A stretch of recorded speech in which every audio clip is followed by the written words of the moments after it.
Welcome to Hurrdat Sports Live. The ball is Mills on the right side on the hash mark to Del Pino. Comes left, comes right. Pass deflected by Frager. He retrieves it. Frager against Del Pino. Puts it up high off the window. Got it. Oh, circus finish. High off that window. Pump fake, step in, long three. David Coit, no good. Rebound, Hoiberg. Huskers with a chance to tie it with a 2. Take the lead with a 3. Hoiberg up top left to Mast. Coming to the right. One arms the pass. Shot by Price. Got it! Bang! Bang, bang, bang, bang, bang, a ring. What a exciting and humbling place for me to be in growing up here. Being able to give back to this university, and something that I think directly applies to me is a quote I saw a couple weeks ago, and it was, when you're motivated by something you deeply care about, you're motivated by purpose, not by circumstance. And I think that encapsulates me being here today, and just really, really excited about the opportunity, how Coach Rule has this place set up, the emphasis on special teams, and get this place to be in the best in the country. Good morning. Welcome in to Hurrdat Sports Live, presented by Next Gen Male Medical. That's DB. I'm Ravi here at Hurrdat Sports headquarters. What's up, DB? How are we doing? Good. How's the elbow? You all right? You're doing a little. Yeah, it's tender. Got a little tennis elbow? I don't know what it is. No? Yeah, just this old, man. Sometimes I just sleep on it wrong and then wake up, feels terrible. Old age for you, boy. Well, it's not your birthday yet. You're not old. Oh, no, I'm old. I am old. I am old. Wait, am I getting volume out of both sides of my ears? I'm not, but that's okay. Yep, take that back. I'm not either. It's worth a shot. It's all right. As long as we got the one ear, we're good. It's all right to cry. Oh, I thought you were going to go Kendrick on Crying brings the sad out of you. I think that, Shane, is that Rosie Greer? Is that Big Rosie? I'm going to be honest. It sounded a little like Sesame Street. Well, I think it was along those lines. What, Rosie from the Rams? Yeah.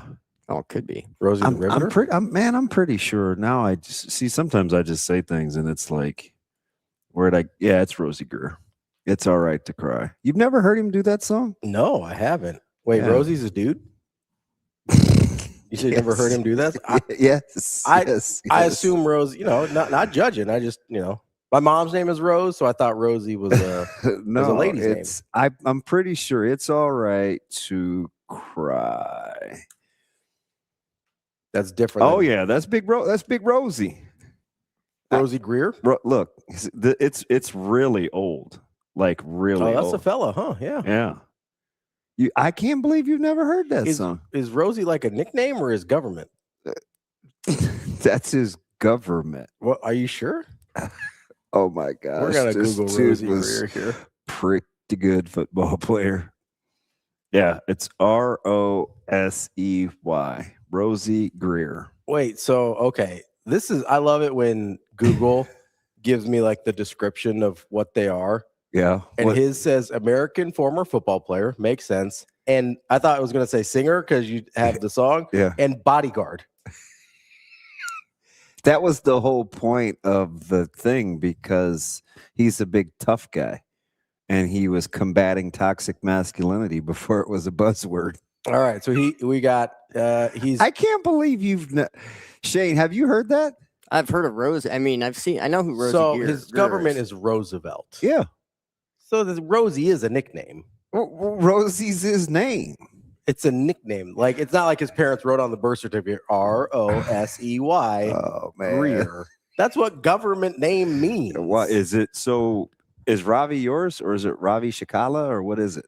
No, that's the full one. Everybody thinks it's longer. It's not. It's just Ravi. I'm just asking the question. So like my brother's name is Rajesh. Yes. But he goes by Raj. That would be a nickname. Oh.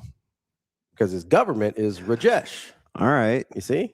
Like Roosevelt and Rosie. Sure. Is that your story and you're sticking to it? 100%. Like your government name is not DB. Oh. You know what I'm saying? Yeah. I mean, that makes sense. So it says, his Wikipedia, this is the first line of his Wikipedia. This is incredible. I can't. Roosevelt Rosie Greer is an American former football player, bodyguard, actor, singer, Protestant minister, fiber artist, which I don't even know what that is, and motivational speaker. Yeah. Why is it so bright in here? Can somebody help me? Can we dim the goddamn lights? We better try to meet me halfway because I'll turn the whole things around. Meet me halfway. Like I'll have them facing that way.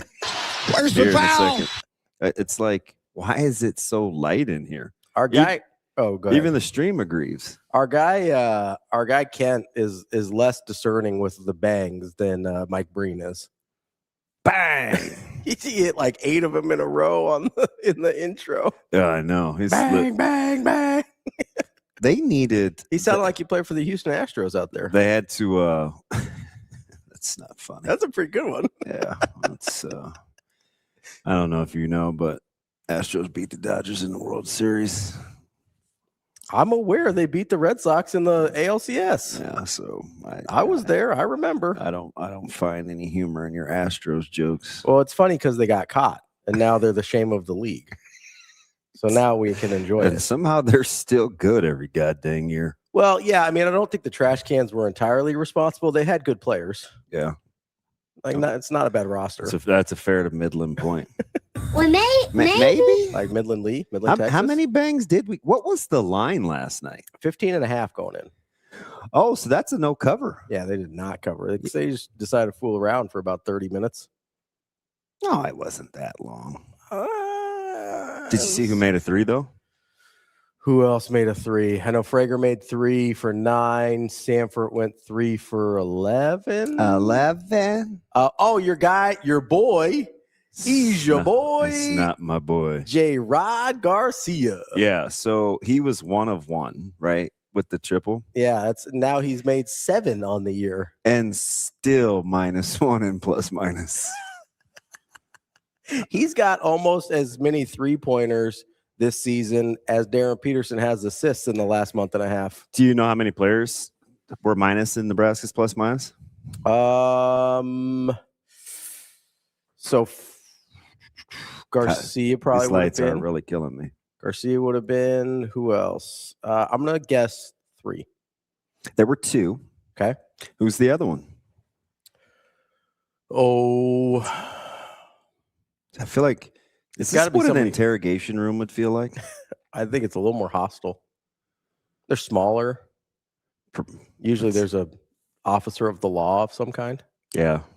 And then over time, you just relent because the lights get on your nerves. Maybe. You're like, oh my gosh, can I get a drink? Do those tricks work? You know, where they just like open a can and they drink it in front of you? Would you like anything to drink? Knock on wood, haven't been interrogated yet. So hopefully I don't have to find out anytime soon. Who was the other minus? So it's got to be somebody that didn't close the game. Was it Rink? It is BRK. Oh, Barricade Butin Joe. Oh, you didn't know? Not according to KP, but yes, it is Buke and Joe. What was his -1? No, he's -4. He led the way in minus. Oh, there you go. Come on, Barricade. What are we doing? Yeah. Everybody else. Would you like to guess who led Nebraska in plus minus? Keep in mind, I'm doing a bit here because you know how much I don't think plus minus is the end all be all, but it is it's an okay barometer. I think it's a better barometer over a longer period of time, but let's say Sammy Hoiberg. That is incorrect. Was it one Braden Frager? That is correct. Yeah. How about that? He had a nice game. Put that in your pipe and smoke it. I mean, we got I said that to Sip a yesterday. faux pipe right there. Yeah. I don't know about the 9 threes, but it was a little aggressive, I thought maybe. He hit too early and then yep, you knew it was going to be on and popping. You're like, man, I hope he actually is hot and doesn't just think he is. No. What was it? 6 of his 7 misses were from 3? Yeah. It's not ideal. It's a good game though. I like the 8 rebounds. That was so I talked to Shafe about that Mhm. on his pod, and I was like, until he starts doing those things, he may struggle a little bit with having a good plus minus. Mhm. And right on cue. Yeah, last couple games he's rebounded well. Yeah, when he finds ways to be involved outside of just scoring the basketball. I'm trying to figure out why he's staring at me. What are you looking at, little face? Trying to figure that out myself. So, do I look translucent, a little Caspery, a little pasty, like the gangsta? Pasty? Is Yeah. that a gangster name? Pasty thought it was- gangster? I thought it was Patsy. No, like Klein? That was weird. Yeah. We shouldn't do that anymore. No. We actually we can't even see my heads. Who do we got here? If you miss this one, we've got one. you should get it right half the time. Michael Severe. That's your clue. That's not true. I should get Carter Nelson right all the time, and I didn't. Yeah, that's a good point. We got Michael Severe here, and then Suave. we've got. I thought he wasn't feeling well. He still got jokey jokes. We've got one Mr. T.O. over That there. is Thomas Osborneo. Yeah. Is that his government? Osborneo? No. Oh, okay. I don't think so. This is a big maybe in a different language. I wonder what I talked to Sip, so it made me think of it. Wonder what Tom Osborne's little bio thing says. Oh, it doesn't include congressman on there. It just says Austin is a child. American former player and coach. It does not include his political career. It was just one lick on an ankle. Do you think he does his own wiki? He probably doesn't know what a wiki is, if I had to guess. Wow. I think you're selling him short. Do you think so? You think he's like super internet literate? Yeah, probably better than we think. I'm just assuming most people that age are not. Wow. Because he's pushing 90, right? He's close. Let's 89? see. My dad would have been, yeah. And he just had his birthday. So I mean, I don't expect most 89-year-olds to be like super internet literate. That's not a Tom Osborne problem. It's an age gap. I got you. It's got it, and Dr. Tom, excuse me. I said Mr. I apologize. I don't want to take any degrees away. Who said him, that, Cooch? No, yeah, he did. Yeah, he's got to stay on he's all about correcting people. Yeah, I'm not about accuracy or information. Some people are just like that. They don't say anything nice. They don't say, "Hey, nice job," or it's like, "Oh, you said that wrong," or "That's not." It's like, okay, you know some people like that. Yes. Yes, I do. Unfortunately, yeah, I do. It's very discouraging. You could say some of the nicest things ever, and it's like, Where's the foul? Pick at it. All right, I won't say anything. How does that go? You know what I thought that said? What? I thought it said dank, but it doesn't. It looks like DANK on that ball. Oh no, it says Ravi. Bottom there. Up so far off. I mean, I could see how the like A, it almost and looks it could look like Dave. an N. Yeah, I was a child when I wrote this, so it might not be, Yeah, back in the day when people wrote their names on basketball. Oh yeah, we got the Lula here too. So we got Ravi and then Lula. I don't know if you can see it. That looks like what? I mean, what kind of hide is that? I think this is genuine leather because they didn't have synthetic leather. What is that, velvet? I don't think they had synthetic leather in the 60s when this ball was made. Yeah, that is. It's even. It's funny. So that is a really old ball. This is the high school my mom went to, YJB. What's the acronym? What's it stand for? Yale Jamaica Bagley. It was a consolidated school. Jamaica. Yeah, there's a place in Iowa called Jamaica. The irony. Not a lot of Jamaicans in Jamaica, Iowa. Not in the traditional sense. I think I have a few questions for Rose. To be fair, probably not a lot of people that could have got into Yale in that high school either. Wow. Yale, Jamaica, what? Bagley, as in Marvin. Yeah, Bagley was the town my mom grew up in. Okay. Yeah, that's the YJB. Yale, Jamaica, Bagley. We're consolidating schools even then. Back in the day. I mean, I think Bagley had 300 people when my mom was growing up in it, so it was hard to have enough kids for a high school. Yeah. Put that ball back. You're making me nervous. You want to shoot some hoops? No, pump fake. It's incredibly hot in here. Is this like? So hold on. I got to do some foul baiting so I can recreate the Creighton game last night. Give me a second. You ready? Just wow. Oh, just jumping. No, just jumping it. No. I was happy at least that Jacob Padilla could find some humor. It was a very weird pull. You didn't think he was going to be able to find any humor in that? No, that was tough. That's another horrific loss. Yeah, getting swept by DePaul is that is incredible. That's a tough look. That is a tough look. A-Train. I am gonna need some damn sunscreen. And I attract light. Yeah. Because you've got a bright soul. No. Oh, I thought like metaphorically you attract the light around you. No. Oh, okay. I see we're not going to be too good of friends this morning. I thought that was a really nice thing to say. I didn't detect an ounce of sincerity. That's not a microfiber. To be fair, that's sort of just how I talk. Yeah. Yeah. There's a lot of things that I mean that I don't sound like I mean. That much is true. Do you know, I saw an interesting stat last night because I'm always talking, or at least these last 3 weeks, about Nebraska getting vertical and getting downhill. Mm-hmm. Do you know how many layup attempts they had last night? Ooh. Like actual layups. Like honest they to God were layup 53 attempts? Field goal attempts. And you know that 29 of them were from 3. Yeah, so it only leaves me 24 possible left. I remember a few when they kind of started to make their run. They got it out in transition a little bit. You had the Frager dunk off of the Sam Hoiberg steal. I don't know, like 6? Absolutely not. They had 15 layups. Of those 15, how many did they make? So 15 of their 23 2-pointers were layups. It's an incredible juxtaposition. That is it's mind blowing.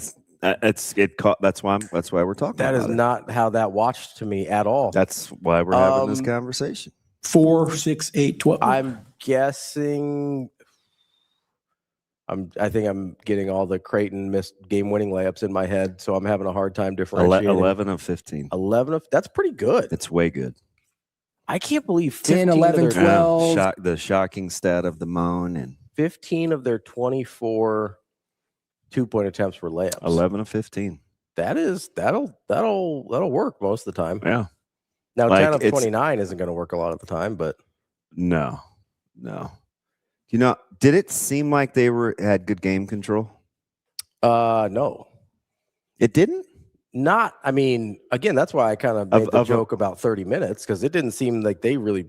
So I thought they got of a 40-minute game. Yeah. How long do you think they trailed? Not as long as it seemed because they had the lead in the 20s for a little bit there. They had the spurt at the end of the half, and then Maryland didn't take the lead back until like 15-ish, I want to say. So they probably led. It's a little Shane-ish. 25 minutes. And Nebraska only trailed 10 minutes and 30 seconds of that game. Yeah. That's pretty good. Is it? That's so I'm not what you thought, huh? I probably am putting it in comparison to how I thought that game should have gone. Yeah. In my mind. Yeah. So when I think of game control, it's like they probably should have been up by 3-4 possessions most of that game, and they weren't. It was just interesting too, listening to Coach Hoiberg's presser before the game. You know, he's like, hey, you know, Maryland's playing some pretty good basketball. They've won 3 out of their last 5. I mean, it was just a weird. Hitting 60% isn't a glowing stat but that's how far Maryland has come, right? But again, they lose by double digits. But that team had been getting blown out a good chunk of this year. Yeah, I mean, they've had some horrific. I mean, they're not Notre Dame by any stretch. Oh my gosh. Or St. John's, apparently. Dude, Shrews has got to be out. I would think. I mean, this is 3 years, right? Yeah, and it's been bad, like bad. And he had the little meltdown. Yeah, they're gonna be looking for. It was kind of a weird hire, anyway. Shrews? Yeah, like he was okay at Penn State. He wasn't crazy. No, I hear you. I guess it's kind of a weird. They like that. That got removed from the quad box. Oh yeah, that doesn't happen. You don't get the boot that often. Oh, not unless there's something else I want to watch. That just was like, yeah, I'm good. I'm quick to boot just to get fewer things on the screen. If someone's like, hey, this is not sound like Zoe. If I can't learn from this anymore, like you're getting the boot. Really? Yeah, just getting out of there. Maybe that's UConn St. John's got the boot pretty early. So who the heck is St. John? I don't know. I don't know how you can I don't know how you even do you just have to toss that performance out? Like, what do you do with that? I don't know. Sometimes they look pretty bad, though. I agree. I mean, earlier in the year, they couldn't throw it in the ocean. Then they hit that kind of pre-midway stretch where it was like, oh, they figured out their offense. But, I mean, that was – I don't know. They have not figured out their offense. He's going to get it up on the glass? I guess, but that's not – I mean, I don't think that's sustainable. Is it? No. Not against better team. I mean, what they have? They had like the 10, 12 game winning streak or whatever. 10, 12, 11. But 18, 34. I don't know, man. They offensively, that's one of the worst offensive stretches I've seen from what they missed 24 shots in a row? Yeah, in a row. Like that's I know biblical levels of ineptitude. Yeah, I'm gonna guess if you could put 5 Shanes out there against a couple of UConn players, this dude is not gonna miss 24 in a row. No. You could legitimately put the 5 people in the office right now out on the floor against UConn. We wouldn't miss 24 in a row. And we're not getting any shots off. You said all 5. I remember the key thing with Shane is there's a couple of UConn players. We're not scoring if there's 5. Oh, I'm good off the bench. I just assumed Sasha was going to hockey check some people and clear the way a little bit. I'm saying we could. I'm lethal from the outside. Hashtag Caucasoid. We could legit just pull up from half court 24 times. It's not going in. We're making one of them. No, we're not. If you give me 24 shots from half court, I'll make one of them today. Not with any sort of defense. They're not guarding us from half court. They could just run at you. Some of the closeouts I saw last night. This is just blind close. Caption that. Like, what was TV doing now? Yeah, that's like sometimes I was asking Nick, and I think he missed it. I could have framed the question better about their offense. St. John's. Yeah, because he went into their defense in terms of knowing what you're going to get, but that's what they do on offense.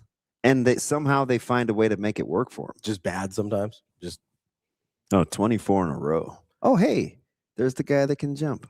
Jimmy Neutron. No, I thought he was a shooter. He said he was a shooter. I was like, what did he say? How about my day being still relatively okay, even though I didn't get to see Rico early? Rico says he's a half-court demon. Oh, geez. Rico's little, though. He's very little. He says, I'm only counting on Rico and DB to put up points. Alex, you don't even know. Nah, A-Train, I'm going to get buckets. I'm going to be throwing that thing. Make it rain! I'm that dude. Just good. JD, we've got Husker wrestling next week to preview Big Ten tournament. Got Shane Kuzi Schillerberg as well. Yeah. I bet Shane dribbles with his head down. Oh, yeah. He probably looks like Stanley from The Office. That's kind of funny during that segment. Like they're expecting him to be good. And of course, Stanley. What do you mean, of course? That's fine. Jim had game, though. Oscar, we'll use your talents during baseball season. I'm open. Yeah, Jim was a bucket.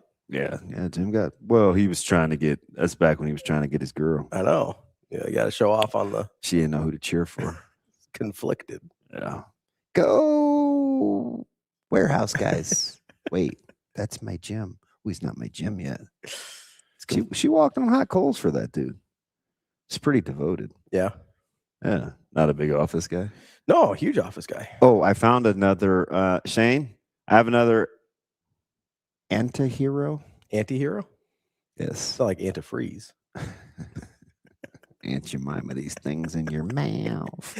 I am really more of a Mrs. Buttersworth guy. Of course you are.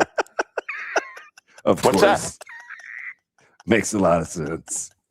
That's the least surprising thing you said this morning. I knew you'd take old Buttersworth over Jemima. It's fine. You haven't seen the show, though. Which one? There's no way. It's a little too gritty for you. Which one? But I'm a big Jax Teller fan. Sons of Anarchy. Oh, I've seen like 3 seasons of that. What, did you watch it on TikTok? I watched it when it came out, like when it was coming out, He might be my favorite. like back in the day. He's up there. Yeah. Of guys in series. If we're drafting anti-heroes. Yeah. I'm taking Shelby over Jax. So I went down a very horrible road with one. I forgot his name just now. Peaky Blinders. Oh, Thomas Shelby. His real name. Oh, Cillian Murphy. Yes. Cillian Murphy has played in some strange movies. He has, yeah. Got a lot of range. Yeah, I didn't know that he was British until. Really? With a name like Cillian? Well, I didn't know his name at first, but when he was in the Batman movie with Scarecrow, that's the first time I remember seeing him. I didn't realize he was British. Yeah.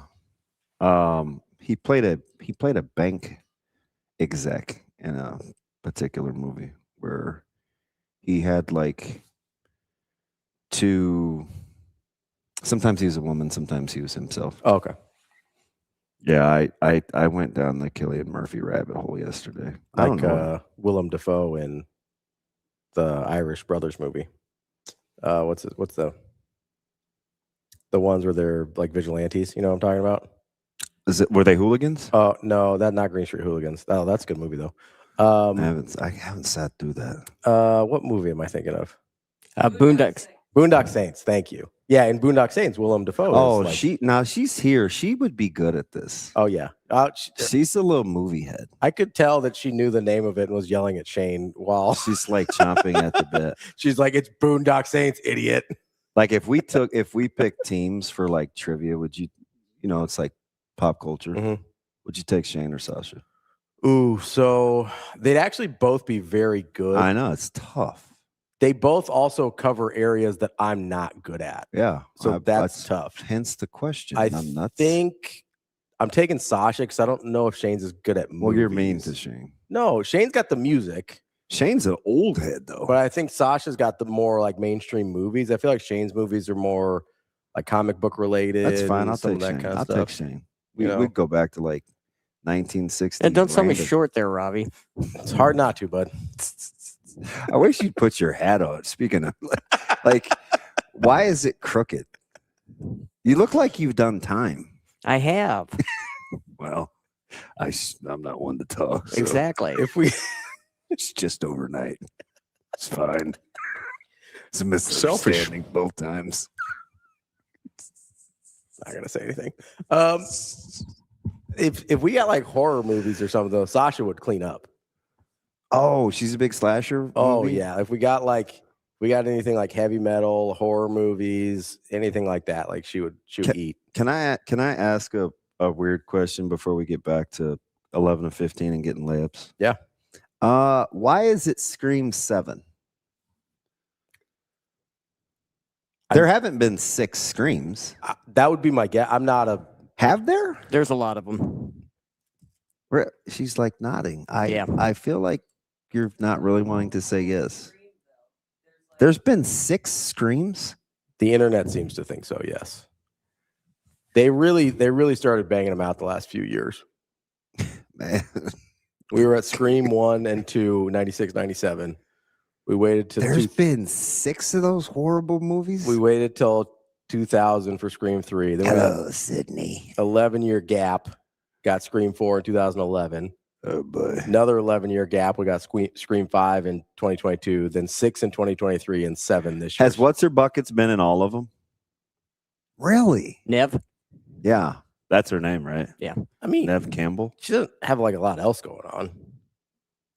Wow. Like that's like asking, I mean, I know Vin Diesel skipped Tokyo Drift, but like it's not like Vin's door is getting pounded down. No, he was in the end of it. Oh, that's right, he was. See, that's why he would be on my team. Right there. Air high five, little dude. You almost like you're doing the. Oh, by the way, I saw my pituitary dwarfism friend at wrestling. JD. Okay. Yeah, he looked fantastic. Yeah? Yeah, he's just one great big muscle. Just kind of weird. Sweatshirt was screaming for help. What? Just get me out of here. No, he saw me from across the way. It was kind of funny. No, Alex, Scream 6 came out in 2023. I don't know where I've been. So I'll give that to Team Sash. I'm not a horror movie guy. That's what I meant. They don't make them very good. So Kel Jam is correct. He wasn't in Too Fast, Too Furious. He was in the end of Tokyo Drift. Yeah, KJ will get you. Yeah. Leave so he him. did miss one. Leave him alone. But I'm just saying, it'd be like Nev Campbell being like, "No, I got lots of other stuff to do." Vin Diesel's not turning down the call from the Fast and Furious directors. You know what I mean? Sasha, just a heads up. I'm going to need you to grab some headsets Well, they're where I his can movies. hear you. Can Sasha talk to us just like a regular person? So, what's like the good horror series? Because there's a lot of terrible ones. I've tried them all. I've tried a lot of them. Like, what's a Have good you guys series? seen well, this is like straight up just gory for the sake of being gory, but the Art the Clown series, there's like 3 of them now. Is it the black and white face guy? Yes. I mean, I thought those were like low budget. Those are real deals. When they come across it's Terrifier. And the first one was low budget as hell, but people loved it so much that it's like harkening back to like 80s slasher films, but next level because it's 2026. I am aware. I am aware. That's interesting. I'm like, that would be something I would come back and watch, and I'd tell you guys and you'd make fun of me, but apparently it's cool. Why can't I get on the right side? You can do it. Go. You can get on the right side of being cool. Go. I believe in you. Yeah, I have no idea what the horror movies Give me are. another one. The Conjuring series is supposed to be good, right? It's okay. Like the first few, I think there's like 5 of those now too. Man. Yeah. There's a lot going on. Why Saw are we isn't bad. The first few of those aren't bad. Saw There's like 10 of those now, isn't there? Yeah. Saw was sensational. The little first guy on the 2. trike. Yeah, Saw was amazing. I'll say I heard the first ones are good. I'm not Some watching of those any of that. ingenious. Those traps were amazing. You admire the process of Jigsaw? I and the traps? appreciate that. No, we're not done yet, Sasha. Stop trying to give away the headphones. I need another good one. People like The Conjuring. There's a lot of them. That's the one thing about horror franchises, though, is like if people like them, they will pump those things out. But there's like a ton of spin-offs too. So like you have the Conjuring series, but then you have Annabelle, which is just on the doll, and that has a couple movies in it. Oh, that's where she came from? Mm-hmm. Well, the movie came from, there's like an actual doll. Yeah. Yeah, I'm not buying that. And the Conjuring She series looks focuses creepy. on, and I can't think of their names right now, but in the 80s, they're the people that like went into the Amityville horror husband house. and wife Yeah. like team that go, and it's like, oh, what is their names? Lorraine? Yeah. Lorraine's the Is wife, it safe right? to say that horror films aren't better now than they were? Is that one thing that didn't get better over time, or are they? I think it depends on genre of horror movie, because the psychological horror movies I think have gotten better and more screwed up, I guess. I watched a fantastic series called The House on Haunting Hill. Yeah, that's really good. That was The car scene it was amazing. is the first time I've ever jumped during a TV series. It's like 8 or 9 episodes, maybe 10. It's sensational. Ed and Lorraine Warren. There you go. Thank you, Funky. Oh, Jibs is on it. Yep. All right, so is that it for horrors? Sasha? Yeah. Somebody said Quiet Place is good. There's a couple of those. I like the second one. Wait, that's too. not a horror. That's really good. That's with my man Jim Krasinski. Yeah, him. John John. Krasinski. John, is Jim. his name in the Jingleheimer Smith. and his wife is in that. Which one's his wife? Emily the main Blunt. character. Oh, that's his wife? Yeah. Well, that'd be cool. That way you don't have to feel weirded out about babies in bathtubs and stuff. It's like your real wife. Yeah. Well, I haven't seen it, so it just sounds really funny to me. You know, I feel as weird if we're- about what? We're just babies not in on my couch bathtubs. having conversations. What is We this are. thing on? We are. Hello? I like Quiet Place. I liked it a lot. I thought it was pretty good. Yeah. Yeah, it's really good. Is that like, I would say, would you consider that like a horror movie? I thought it was more like a suspense. I do like the sci-fi stuff like that. Even though I tried to watch The Gorge and it really pissed me off. 'cause Oh, it I was saw a pretty- bunch of those TikToks on the Gorge. Yeah, I felt like I got I the was gist of it. riveted, and then I was like, golly, I'm just gonna have to gut this out. If you like psychological stuff, I do. Infinity Pool is really, really good. It's weird and it takes a second to get going, but it's got Alexander Skarsgård in it. The front cover of the movie looks messed up, but like that's the only time you see that specific scene in the movie, but it's kind of Infinity what? Infinity Pool. Okay. It's really Alright. good. It's like one of those pools you get in your house, you just keep swimming, but it's like little. You know what I mean? That's what an infinity pool is. Are you being serious? It is. That's what they call them. Have you seen those? Yeah, I know what they are. I just want to see you paddle like you have little arms again. I think Rowdy Gaines used to try and sell them on my infomercials. Wow. All right. I'm yeah, Quiet Place was legit. Is it Rowdy Gaines? Is that the right name? Is that the swimmer? Yeah, I'm kind of with you, Kobe. I like intense, but I don't not a big jump scare guy. Like that's not my thing. Mm. And they never kill people right either. It's like I don't mean right, but it's like fakey. Please No, elaborate. that's it. What do you mean by right? You mean like unrealistically, or like It's just not how you would do it? I see what you're trying to do there, and that's not gonna work. I'm just It curious. just no. Like they're using like serrated edges, and that's not clean enough for you, or like what's? Okay, that was off air. You didn't. You just told on yourself. I could have just been making that up. It was oddly specific. We have a pretty smart streaming group. I don't know. Never mind. I'm not. Nope. I said too much. Do they not kill people right, or do they not kill the right people? Because that's why you like Dexter, right? Because he kills the right people. And it's kind of cool. Yeah. You know, like the methodology. I don't know. I'm not. That's all I'm going to elaborate on. It's just sometimes in those slasher movies, it's like, oh, I'm hiding under the bed, and then like a knife goes through the mattress. Like that's kind of dumb. Yeah, you're probably not getting the kill that way. You know what I mean? It's like Mattresses are pretty thick. You know what I mean? Like that have to be a big knife. I feel like you're kind of low key making fun No, of me. I'm serious. Like that is a dumb way. Like I don't watch horror movies, so I don't know if that's a real thing or not. If you just made that up, but you don't. I mean, you're talking like a full ass sword at that point to like get it through a mattress. And what if they got a box spring, man? Like that's a long sword too. We're not talking about like a dagger. So my favorite kinds are like of movies are like those. I like suspense. Like what? I'll tell you later. What I do? No, it says Kobe said, "Did DB just soft launch that he's a murderer?" So you like suspense, but not like slashers. Yeah. The blood's not. You like the. I don't know what the genre is, but I think like it's I think like on, like on psychological. Netflix, it would be like psychological dramas. Like Mindhunter. Yes, that's a fantastic series. Yeah. So you're into like the thought process, the psychology, the suspense, the thriller. Not, Yeah, I but not told the you I'm blood. watching right now Under or Salt Marsh, Oh yeah. which I don't know, it's moving kind of slow, but I like the Riley chick in there that played Beth Dutton. Oh yeah. You told me about that. And what else? Castle Rock I'm watching, which isn't gonna make the cut. It's not as good as I thought. That's I the don't horror psychological one. thrillers. Thanks, KJ. That's the horror one, right? Castle Rock, kind of. Is I mean, kinda. that the one that's a prison? Have you ever seen Devil in Ohio? No, Oh, I'm sorry, it's not Warm Fuzzies. it's not. Doesn't have to be warm. She raised a nice boy. Doesn't, You're such a nice boy. doesn't have to be warm fuzzies, but I'm not watching horror movies. Yeah. Back-to-back episodes, 2 of the saddest movies of all time. Would you like to know what they are that will never get watched twice?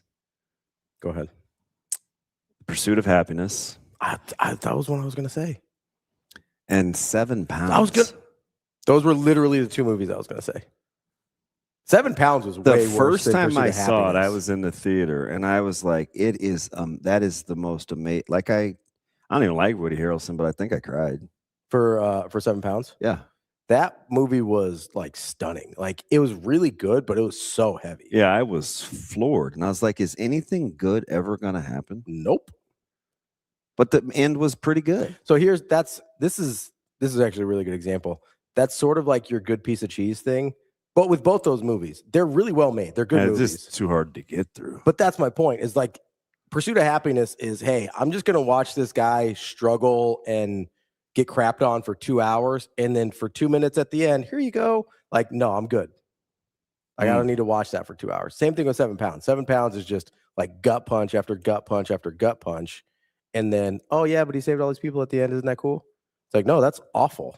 Gosh, she like looks in Woody Harrelson's eyes and she's just, I was like, oh geez, that's deep. Yeah, it was rough.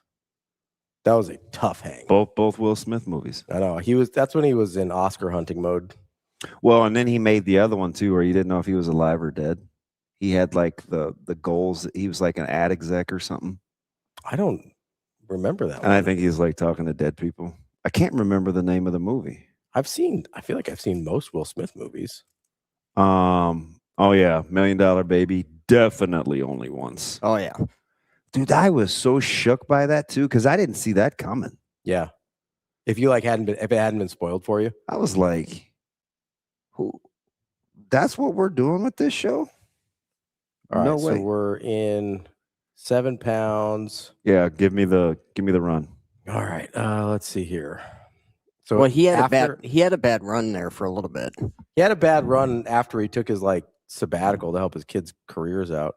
And then Jaden ended up going crazy. Yeah. At least temporarily. Let's I don't see. think that's not a clinical term.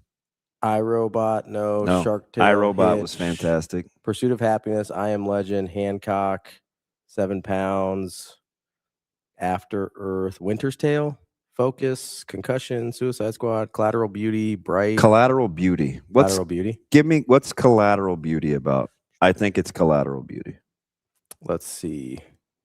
Story follows Howard Inlet, successful New York advertising exec who suffers a great tragedy and retreats from life. It's very sad. I have never seen that one. Yeah, That's one of the few. It's kind of deep too, but yeah, Hancock was.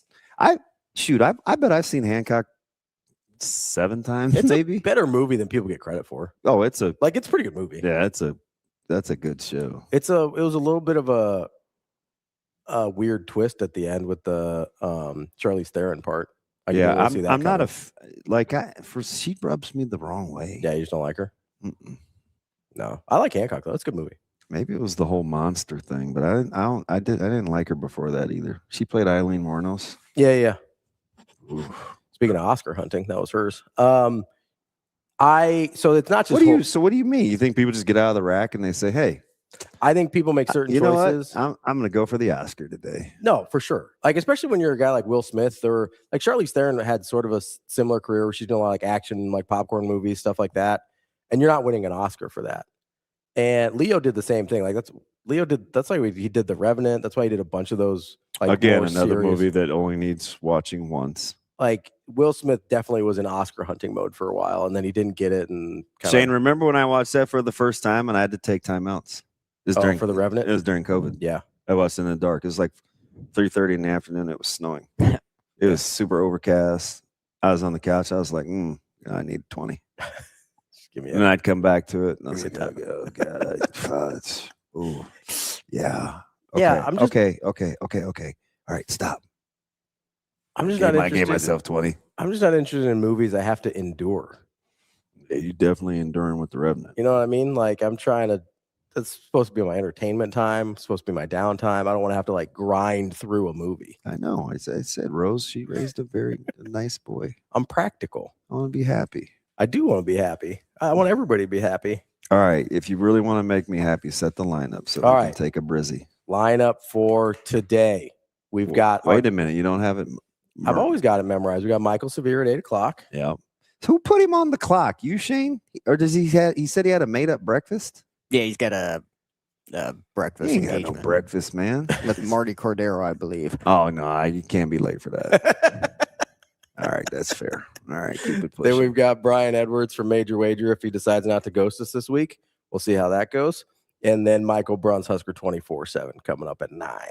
Oh, are you going to tell Bruntz the secret I told you yesterday about me quietly cheering for the A's? No, let's see if it comes up organically. The Iron Giant. What was sad about the Iron Giant? Did the Giant die?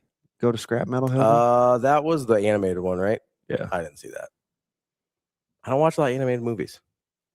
There's some good ones, though. I'm not like morally opposed. They just don't. That's not usually my wheelhouse. I don't even know how we got here. I was just talking about 11 of 15 on layups. Well, I think we got distracted by horror movies with Sasha somehow. I don't know what happened. I just wanted to hear her voice and see what she was talking about this morning. She's making a lot of gestures back there. Boondock Saints. If nothing else, we have to take a break so I can fix these goddamn lights. All right, let's take a quick break. That's DB. Oh, I can't wait for this. I'm Ravi Lulu. I will enjoy watching you fix the lights. Yeah, you know what I do? I just lay them down, face down. That's my fix. Sasha said she'll fix them in the break. We will be right back. More Hurrdat Sports Live coming up next.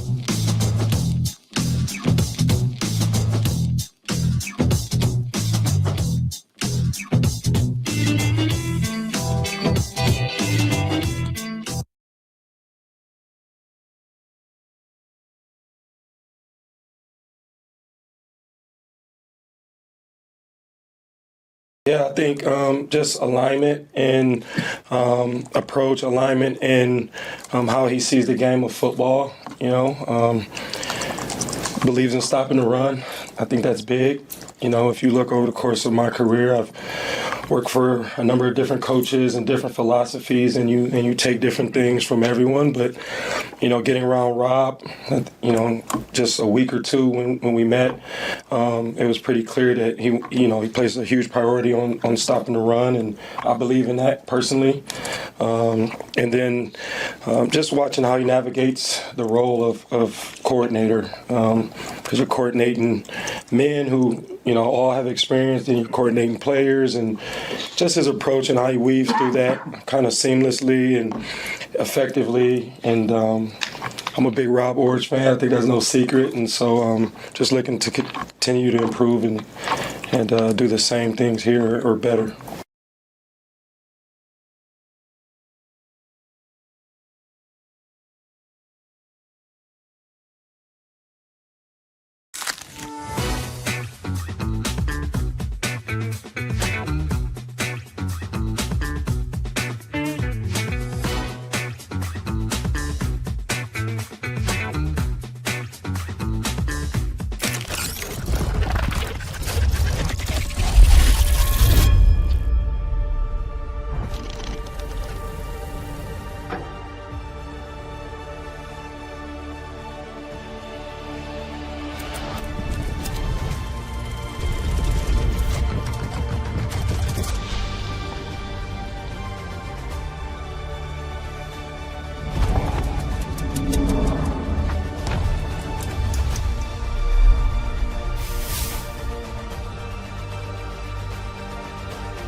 I'd say just confidence is one thing going in. Not being a starter last year, obviously that's something new I got to develop, but the confidence I have in my teammates to make plays behind me too is unbelievable. I know every time a ball gets hit, there's a chance it's going to be made no matter how hard, so knowing that is really good.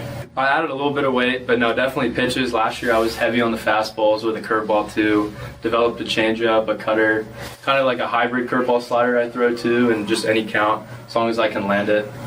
Just got those 4 pitches I can throw at any time.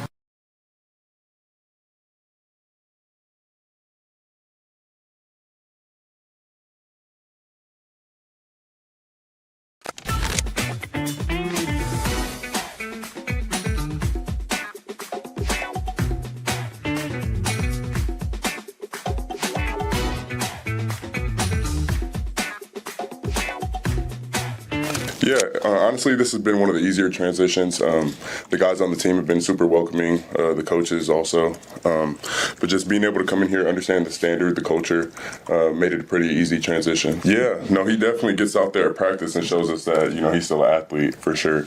But yeah, being able to be coached from a guy that was at a school like Michigan, played in the league, it definitely helps a lot because you know that he knows what it takes. So yeah, being able to take any little gem that I have from him is really good.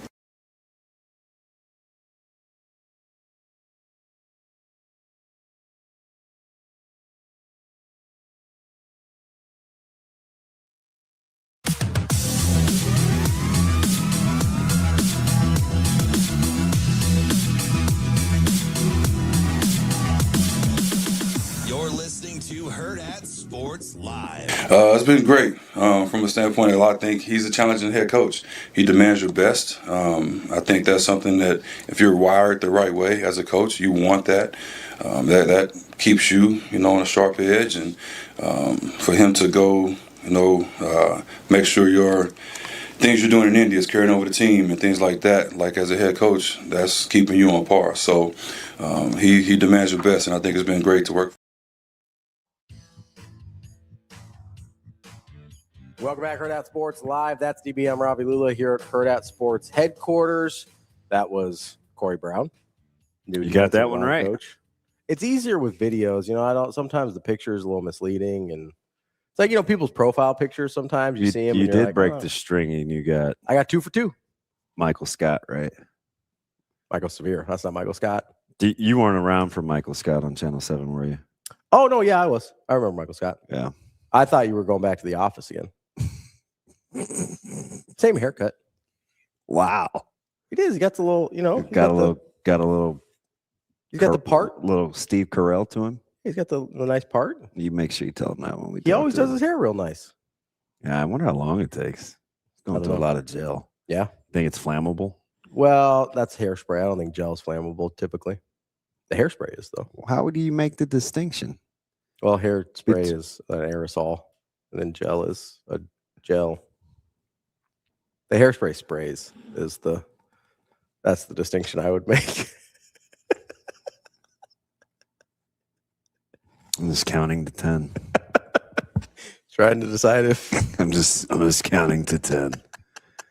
I would assume gel has some flammable components to it. I don't know. It's Ask Jimmy Neutron. That thing's kind of whipped. No way that thing's holding naturally. Or do you think he sleeps and just like turns every 5 seconds so he gets the angle? I mean, that would be an incredible level of discipline. He's pot committed. Maybe he's like that. Yeah. Omaha Michael Scott, not a fan of snakes.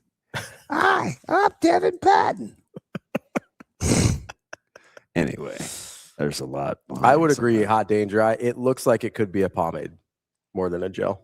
Pomade has certainly got to be flammable, doesn't it? Isn't it more like embalming fluid or something like that? I don't think it's embalming fluid. No. I don't think you're putting that on your head when you're alive. I don't know. Some of those press kits that we used to use back in the day were probably highly flammable. Back in the day? Yeah. Let's Google here. You've never seen Malcolm X, have you? The movie with Denzel Washington or the historical figure? Yes, I have seen. They talked about, or a better one is Mo Better Blues. I have not seen. So Denzel's little friend Spike Lee wanted his hair straight, and his conch, like he had to put his head in the toilet. It was so hot. I'm just saying. I only understood like every other word in that sentence. It's pretty ethnic, so I'm sure I lost you along the way. Is hair pomade flammable? Here we go. Are you really Googling that? Pomade is generally not considered highly flammable in its container. It can become flammable when applied to the hair. So like if it's on your head and you're near fire, like watch out. But like in the container, you're probably okay. That's kind of my point. All right. Well, shout out me. Just keep Michael Severe's head away from any open flames. We should be okay. It looks very flammable-y. What? Why is that funny? It was funny. You're enjoying just chuckling at me a lot this morning, and I'm trying to figure out. I'm just having a good time, just laughing with friends. You know, who would those be? Those two? Yeah, Shane and AJ. Sasha and Austin. It's not Rico. It's not your boy. Apparently, Rico's got a case of the Big Ten media days. Wow. I heard a laugh out of Sasha on that one. I know exactly what you mean, and I was mortified. I was completely traumatized. Listen, we got through it. You know, we got through it. Poor Rico. That sucks. At least he's at home. That's good. I could understand why you might not want to make the drive up to Omaha, though. Yeah. That would have been. No, you tried not to, Shane. That's the problem. Being alone on the toilet is proof that you will always be alone when shit goes down.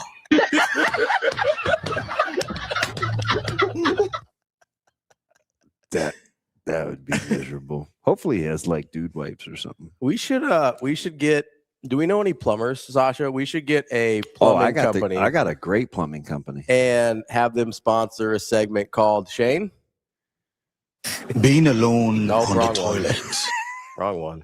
Let that poop sink in. You don't want it to be being alone on a toilet? No, I want it to be the other one. I got a great plumber. Let that shit sink in. Brought to you by. Yeah.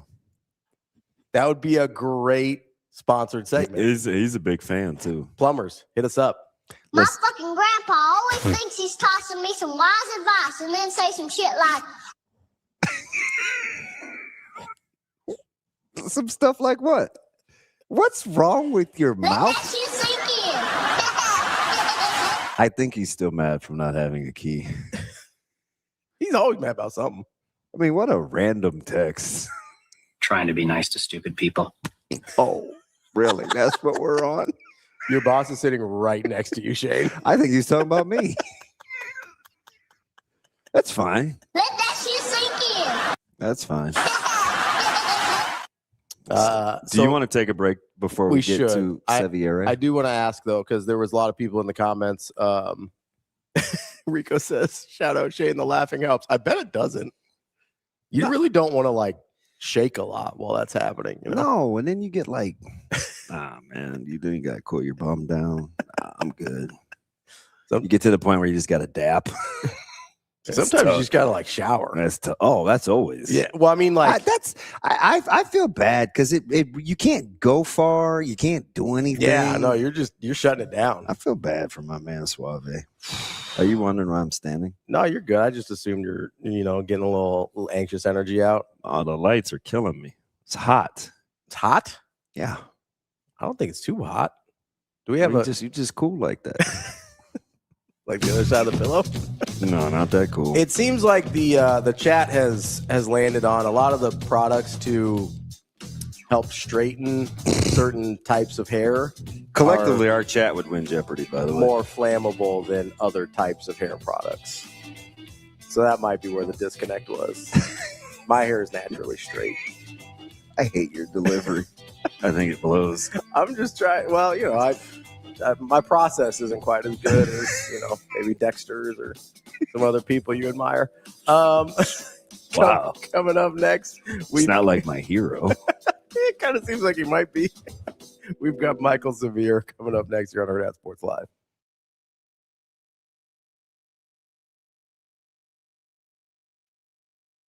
Yeah, well, Blackwoods isn't going anywhere. He's had a couple of really good starts on Sunday, so we'll keep the same rotation and have Cooper available out of the pen.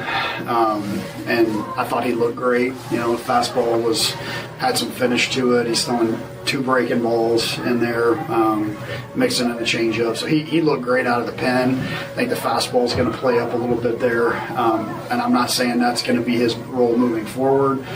But I think you could see a potential for him to slide into maybe the day after Blackwoods. Maybe he throws Tuesday. But we'll have him available out of the pen to help us win on the weekend.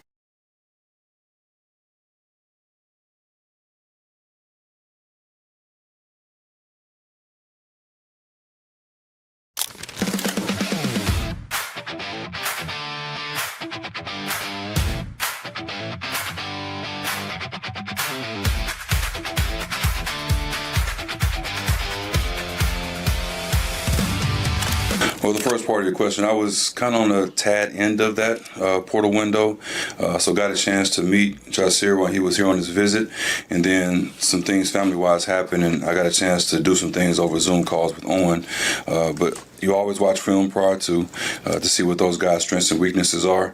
But looking at those guys, they bring an explosive element to the table. They also bring a leverage element to the table. And not saying that because of their height, but because sometimes a guy may be 6'1", but play like he's 6'5". But those guys in that 6'1" to 6'2" range, but play with great leverage and good knee bend. So those aspects of explosiveness, the power, and then strong hands as well that they bring to the table. And then the mentality, because it's something where you just can't shy away from contact in that position, but that's definitely something they've been doing on film in a short period of time.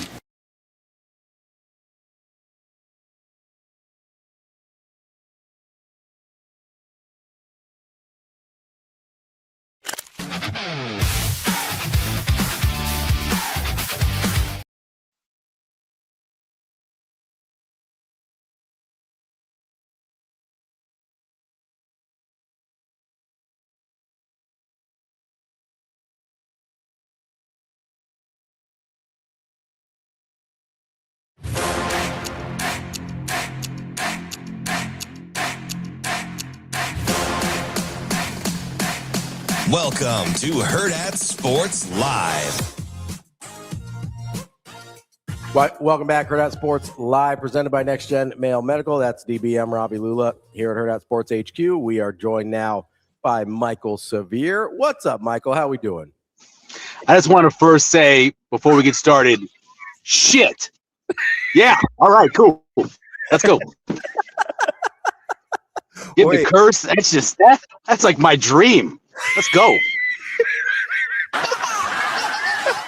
You know what? It kind of is. Remember how it used to catch me off guard?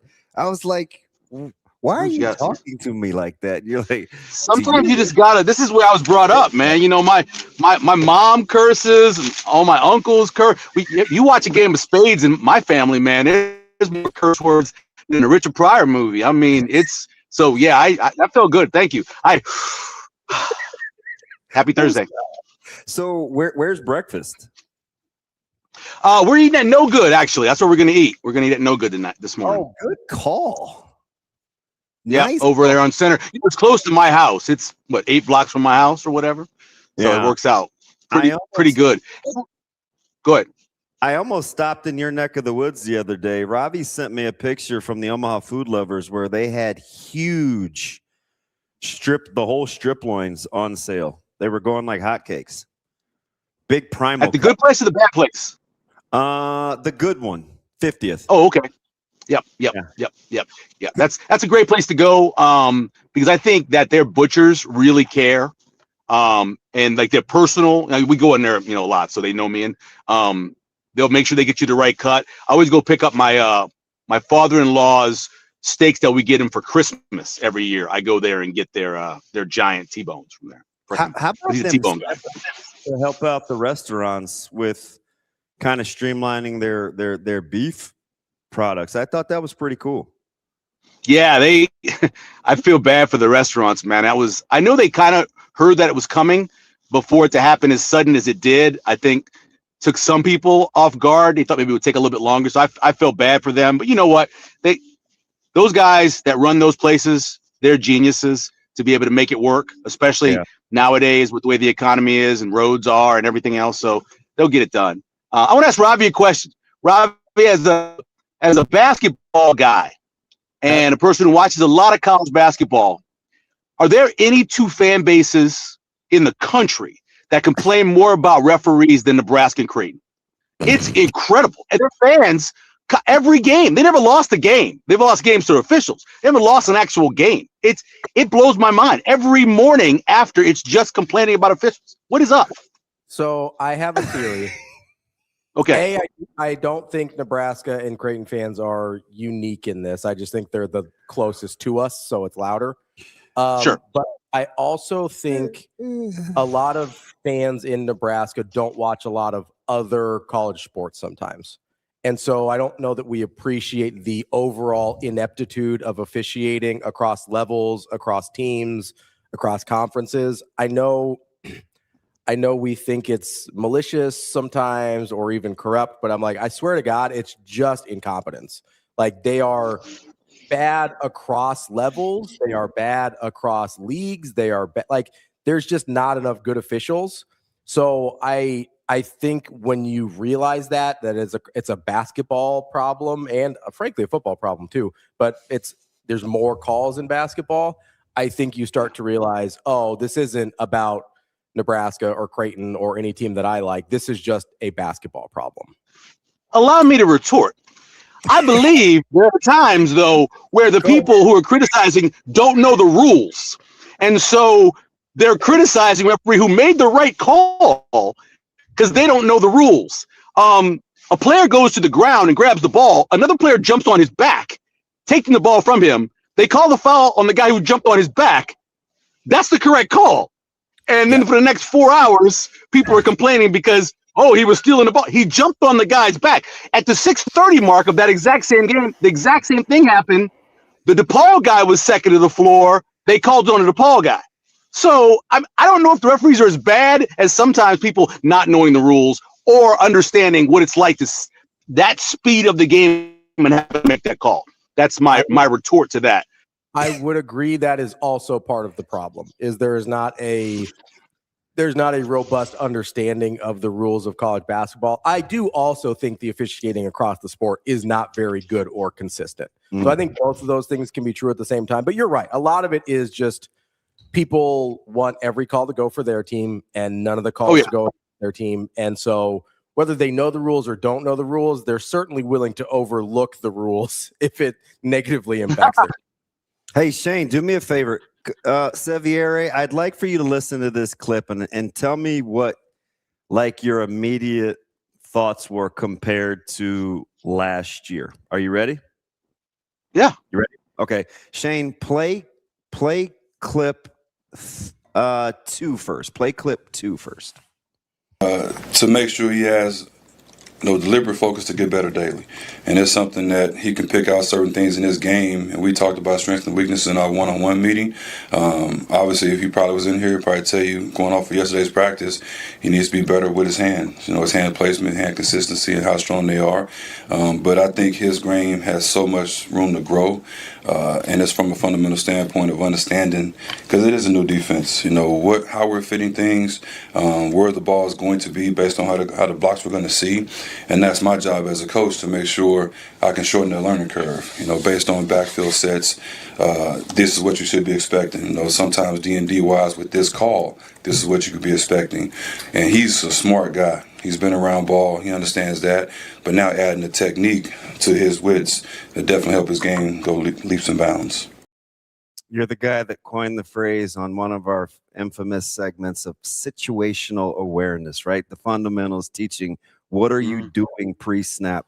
When you hear Coach Brown talk about the D-line, and in particular Riley Van Poppel with heavy hands, like you got to feel pretty good, man. You like D-line, you want them taught well, you study D-line, you're like, well, yeah, well, kind of where's that been? He's saying it out loud. Like what do you think when you heard him talk through the details?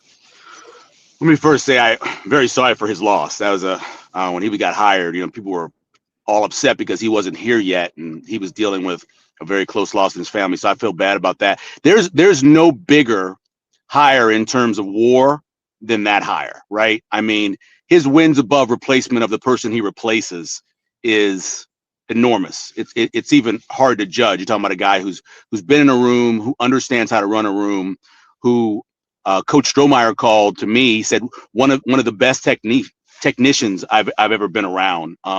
And so I'm excited about having him in there. We talk so much about and criticize the second and third levels of the defense last year. And, you saw it so many times. They had to do so many things in terms of games, not being able to contain the edge last year, that they put the second and third level in such bad positions. Those guys didn't play great, but they were hurt because of the way the D-line played. I'm excited to see, I'm a Van Poppel fan from his freshman, sophomore years. I thought the kid was going to make a big jump last year in his third total year in the program, and we didn't see that. I think part of it was the fact that he didn't receive the kind of coaching he needed, motivation he needed. I think Noweri is going to take a huge jump because and they got better coaching overall on that defensive side of the ball. And so I'm excited. I think the D-line is going to play like I thought they were going to play last year. I take a lot of criticism for saying I thought the D-line could be better than they were with Nash and Ty. Obviously, they weren't last year. I blame a lot of that on development and coaching, and I think they're going to take a huge jump this year. So, Severe, you and I are on the same page with the defensive line, because I was very high on them last year. I liked the guys in the room. I liked the talent. I thought they could be really good, and I got crushed for it because I was pretty high on them, which is, they didn't play to that level. I get it. But I also was not freaking out that they didn't go remake the entire room in the transfer portal, because I looked at it and I go, I still like these guys if you get the right coaching in there. Now I'm bummed out that Keona Davis isn't there, because I was a big Keona Davis guy. But you look at that room and I still go, I still like Nwaneri. I still like Van Poppel. I still like Lenhart. I still like Petchak. I like some of the guys they brought in. Like, I understand the frustration with how it looked last year, but do you think as a fan base we kind of underestimate how bad things can go without the right coach in the room, and how much better they can go with the right coach in the room? And B, DB brings this up all the time, just being a year older in a trench position can impact your level of play. Oh, I know that the majority of people who follow the game underestimate it because the majority of us never played at that level or were in those kind of meetings to understand. I always tell the story back when I was in Monroe. I had a chance to go and cover West Monroe High School, one of the best high schools in the country, and sit in the offensive line room because I talked the head coach in allowing me to do day of an offensive lineman. It actually ended up being Whitworth, who was the guy that I actually got a chance to profile when I was there. And to just watch the way they talk technique, the way that they deal with mistakes, the way they correct coming out of practice, all of that we underestimate. And yeah, it's huge, especially at those technique positions like that. I'm with you on the bodies. I think looking at Malcolm Simpson, just when they show him working out in the weight room, that kid looks like he's a beast. I mean, we'll see how he plays when he gets on the field, but he looks the real deal. We've all seen Tyson Terry and what he can be. How he ended up, still winning and wrestling with a torn ACL, which is still incredible as a guy who tore his ACL twice. I think that's one of the most incredible things I've ever heard. But yeah, I'm excited about the defensive line. And yeah, I was wrong last year, but I think a big part of it was just coaching. And the more you hear about that room and the more you find out about things about it, you understand why that they played the way they did. I mean, how can you not set the edge? How after 8-9 weeks of a season, and they got worse as they went along. I mean, you go watch that Penn State game. How many times did you see fundamental mistakes on the D line and then the filling of those linebackers? It just didn't get any better. And so a big part of that, I think, has to be looking at the coaches. So, there's a lot of guys, a lot of candidates, whether it's, Petchak or Winari or Ochoa or Dylan Rogers or McGahee. I mean, whomever. Like, you got to be salivating a little bit when you talk about setting edges with open and closed side ends, right? Like guys that, I mean, their job is going to be to get vertical, and that's what they do, getting after the passer while trying to set the edge. You know, Petchak reminds me a little bit the more I look back at him. It's like when Malik Collins came in as a young guy, he would make these plays occasionally, and you'd go outside of the defense, right? And you'd go, he probably shouldn't have done that. But man, look at the way he made that play and look how explosive he was. And then, 11 years later or whatever, he's still playing in the league. Petchak reminds me of that as a true freshman. And so, yeah, really excited about watching him play. The wary one is the one to me that if you can unlock, again, skinny legs, don't love that. But if you can unlock his just natural athleticism along with understanding what's in front of him, I think he can have a huge year. And then the guy that I'm more excited about than most, and I mentioned how much I like Van Poppel and all those, but I think the two guys they brought in who on the transfer portal, I think both of those guys playing limited moments, but having pretty decent scores in terms of PFF and stuff. Be interesting to see how they develop when they actually get, as you always talk about, when you go from being one of the men to being the man, to being a guy who starts, who plays, 30, 40 plays a game, and seeing how they develop in the system as well. I want to stay with kind of D-line, but I want to move on to the draft because I'm curious to kind of get your thoughts along the D-line because there's some different body types and teams are kind of playing defense differently now, obviously, right? A little more spread out, and you're going to try to copycat and see what McDonald and those guys are doing.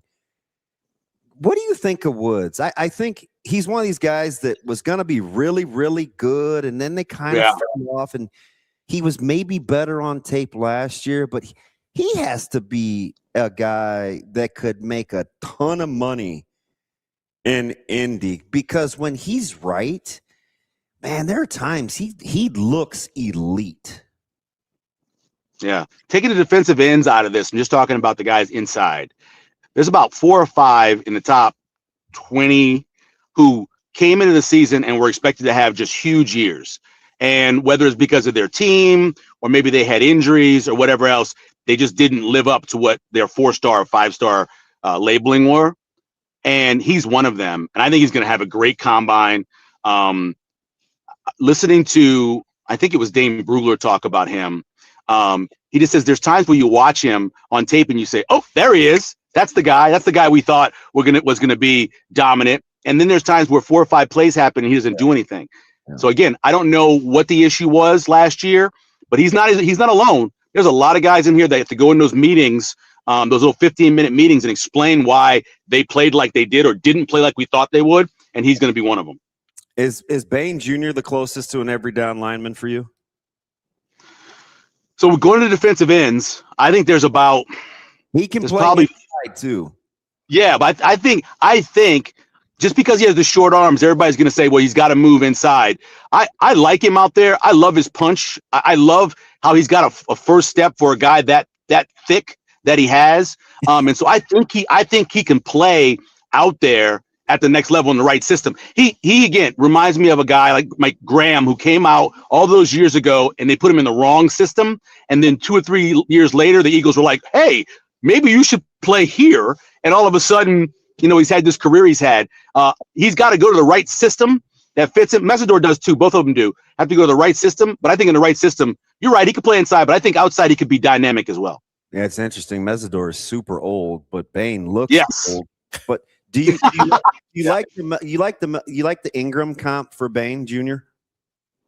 Yeah, I do. I think so. The one like I said, the guy that reminds me of is Graham, the Michigan guy from years ago. Reminds me of him because of the fact that when you look at him, you go, oh, he doesn't look all that dynamic. But then you go back and you watch the tape and you go, wow, he beat the hell out of that guy off the line. And so that's who it. But I see what people are saying with that. He's a unique guy though. I mean, that short of arms. It's funny. He got compared. One of the guys on Twitter compared him to Joe Frazier because, Joe had those short arms, throwing those hooks, and that's what he is. And he's just so explosive every time. Like, he hits you, and you're thinking, okay, this guy's not huge. He doesn't have long arms, but damn, he's forceful. And so, yeah, I like that comp in terms of a boxing comp for him. But, yeah, he's going to be exciting to watch at the next level if he's right in the right system. Because I think in the wrong system, people will be calling him a bust early, especially if he ends up being as high as I think he's going to go in the draft. So, yeah, Michael, I want to stay on Bain here for a second, just because I'm fascinated by this dynamic because him and Messidor both are two of the better defensive linemen and certainly two of the most disruptive that we saw last year. And this whole his arms are a little too short thing always kind of blows my mind. Is there anything like Bain could do at the combine? Obviously, he can't get his arms to be any longer, but is there anything at the combine that you think would help people answer the questions about, well, we don't know if the body matches up with the tape in terms of playing at the next level, or is it just like, hey, somebody's going to take a chance on him because they like the tape and the combine doesn't matter as much for a guy like Bain? Well, Ravi, what I would do is I would walk around with my phone with my highlight package on it and just hand it to people and go, here, this is me. Yeah, I don't care what I do in my vert. I don't care what I do in my brush up. Look at this video. Look at this video. Look how nasty I am. Look what I can do. There's a lot of guys like that. I think that people may say they have something to prove at the combine. I think we need to fall back a little bit more on tape. Here's a guy, Romello Height, right? Romello Height, a guy who maybe not is in that top 10 of the defensive ends, but again, go watch his tape and watch how explosive he can be coming off the edge. And he got a great comparison too, right? Because you have a guy opposite of him who is considered to be one of the best players coming out in David Bailey. And you have him, and you compare the two of them, you go, wow, maybe Height's the better guy game to game. So I think there's a lot of guys who people are going to say you have to prove something, and I would just say, look at my tape. That's how I play at the highest level for 16 games. Something that only been done one time going back to the late 1800s. I played for 16 games, and in my 16th game, I still was at 80%. So I think that's what those guys should be saying when they go to those 15-minute meetings. It's fascinating too, because that's how I feel about what's his buckets from Pitt. When you watch him and you just roll the tape, he is so explosive in terms of running and getting to the ball. And I for as much as a guy that is as productive as he was on a really good defense at Pitt, he seems like he's kind of flying under the radar. This could be a big week for him in Indy. You know what I like about, like you were talking about coaching earlier, there's certain coaches, right, that you look at their players differently. I remember hearing Belichick talk about that with some of those Rutgers guys he drafted. He knew, because who coached them, how good they can be. How many defensive linemen have you seen come out of that system under that head coach and be really good? Because he just gets the best out of you. And so I don't always know how naturally talented those guys are, but I know they've been coached up really well. And I know they've been convinced that they can be the very best. That's why I kind of like the kid from Pitt who came to Nebraska, because I know he's had really good coaching there at Pitt. So yeah, I'm with you, especially when it talks about where the guy came from. There's certain schools like Penn State where the guy doesn't always seem to excel at the highest level, and then gets to the league, and all of a sudden you're like, well, wow, damn, he was really good. How come he didn't play this well at Penn State? LSU is another one of those, but Pitt's not. Those guys come out and they showed what they can do in college, and they show what they can do in the pros. I'm not exactly. Now you could slap my hand if we disagree, but like for a guy like Mendoza, right? I don't love him going one. I get the position that the team drafting one is in. But if you agree with me here, a guy that can make you he'll make some of these throws and you're like, oh shoot, man, like this dude he's got it. But then you look at some downtimes in terms of processing and getting the ball out of his hands. He's certainly not elite, but can make some pretty difficult throws. What kind of team does he have to play with if you agree with those attributes of him? What does he have to be surrounded by? So here's my thing about Mendoza is what I always say about him is that he's not an elite quarterback, but he makes more elite throws, especially at critical times, than any quarterback that you're going to see. And so I understand some of his limitations. Now, if you go back and look, he did have a really quick delivery and got rid of the ball, especially when they were playing in rhythm. He did have times where he held on to the ball a little bit, but all these quarterbacks have. If I'm the Raiders, and I've said this a number of times, I would trade if somebody really wanted him and wanted to give me a blockbuster deal to come to one. I would move off only because I know I don't have the offensive line to protect him. I didn't have the offensive line to run the ball last year. I drafted a running back. I don't have the offensive line to protect a quarterback. I'm gonna draft a quarterback. I would wait. I would wait till next year, and who I think's coming out next year, and I would take the blockbuster trade if somebody wanted to come up. Not that I don't like Mendoza, because I really like Mendoza. I just think the Raiders need a whole lot more than bringing a rookie quarterback in with no veteran there in front of him currently to say you're starting right away, and I would feel bad for him. But I would make the trade, although I think he can be. Look at the quarterbacks that we're talking about that have made the Super Bowl the last few years. Yes, you're going to have some elite guys, but at the same time, you have guys in, again, I always bring up Brock Purdy, who very mobile in the pocket, can go get you 10 when you need 10. Mendoza can do the same thing and can be really accurate. You can win with those guys, right? It's obvious. Purdy Look at Darnold. Be an elite quarterback, but he has some elite attributes. Yeah, and I think Mendoza has that in terms of his accuracy down the field. He doesn't throw the ball a lot down the field, but his accuracy down the field is really high level. And so I think he has some elite tendencies as well. I'm just saying that when you start listing the top 5 quarterbacks, right? Yeah. That's not what you need to get to the Super Bowl. Maybe to win it, but not to get to the Super Bowl. You need somebody that's in that top 10, top 15 who can just make plays on third down for you more than anything else. And I think Mendoza can do that. Here's the crazy thing about it. Dane Brugler has been rating drafts for over a decade now. This is the first time he's ever had 6 or fewer quarterbacks and running backs in his top 100. Think about that. That's what this is this year. He had fewer than 6 total together in the top 100. Emmett just made the cut, right? Emmett's at 99. So you had Emmett, the 2 running backs from Notre Dame, Nussmeier, Simpson, and Mendoza. That's it. That's incredible to think about how the lack of talent, the lack of at least what people think and perceive to be talent in that top 100. A guy who does a very good job, I think, in Dane Brugler says, look, man, it's just not that draft, you know? And then I saw Cosell said yesterday, same thing. He goes, there's very few first-round true talents in this draft. He said between maybe 10 and 12, where normally you have between 15 and 18. Think about that. It's a weird draft, man. It's good for the defensive ends. It's good for the offensive linemen. It's really good for some of these off-ball linebackers. They're going to be guys that get pushed up. Off-ball linebackers, number one, they don't get paid on those second contracts, and I think they're hard to evaluate. Because of how the game is played. Because I'm telling you, and I know you probably think I'm crazy, but I'm taking Sonny Styles over Arvell Reese every day that ends in Y, unless they make Reese rush the passer. If if he's not a guy that gets after the quarterback, take Sonny Styles. Styles is rated in a lot of those systems higher than Reese is. Not surprised. Okay, so they take Reese and they put him in as a defensive end and they put his numbers in. But if you talk about their overall numbers, actually Styles is rated a lot by a lot of people. The guy I like, so normally Josiah Trotter, because of what you said about the off-ball linebackers, is what? Maybe a late second round pick, third round pick, maybe somewhere in there.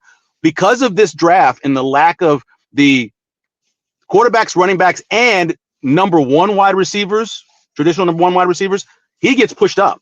So that's what I meant by that. I think those guys are going to get the benefit of the doubt only because of the fact that those high-profile guys that normally have to go in the first and second round aren't necessarily there.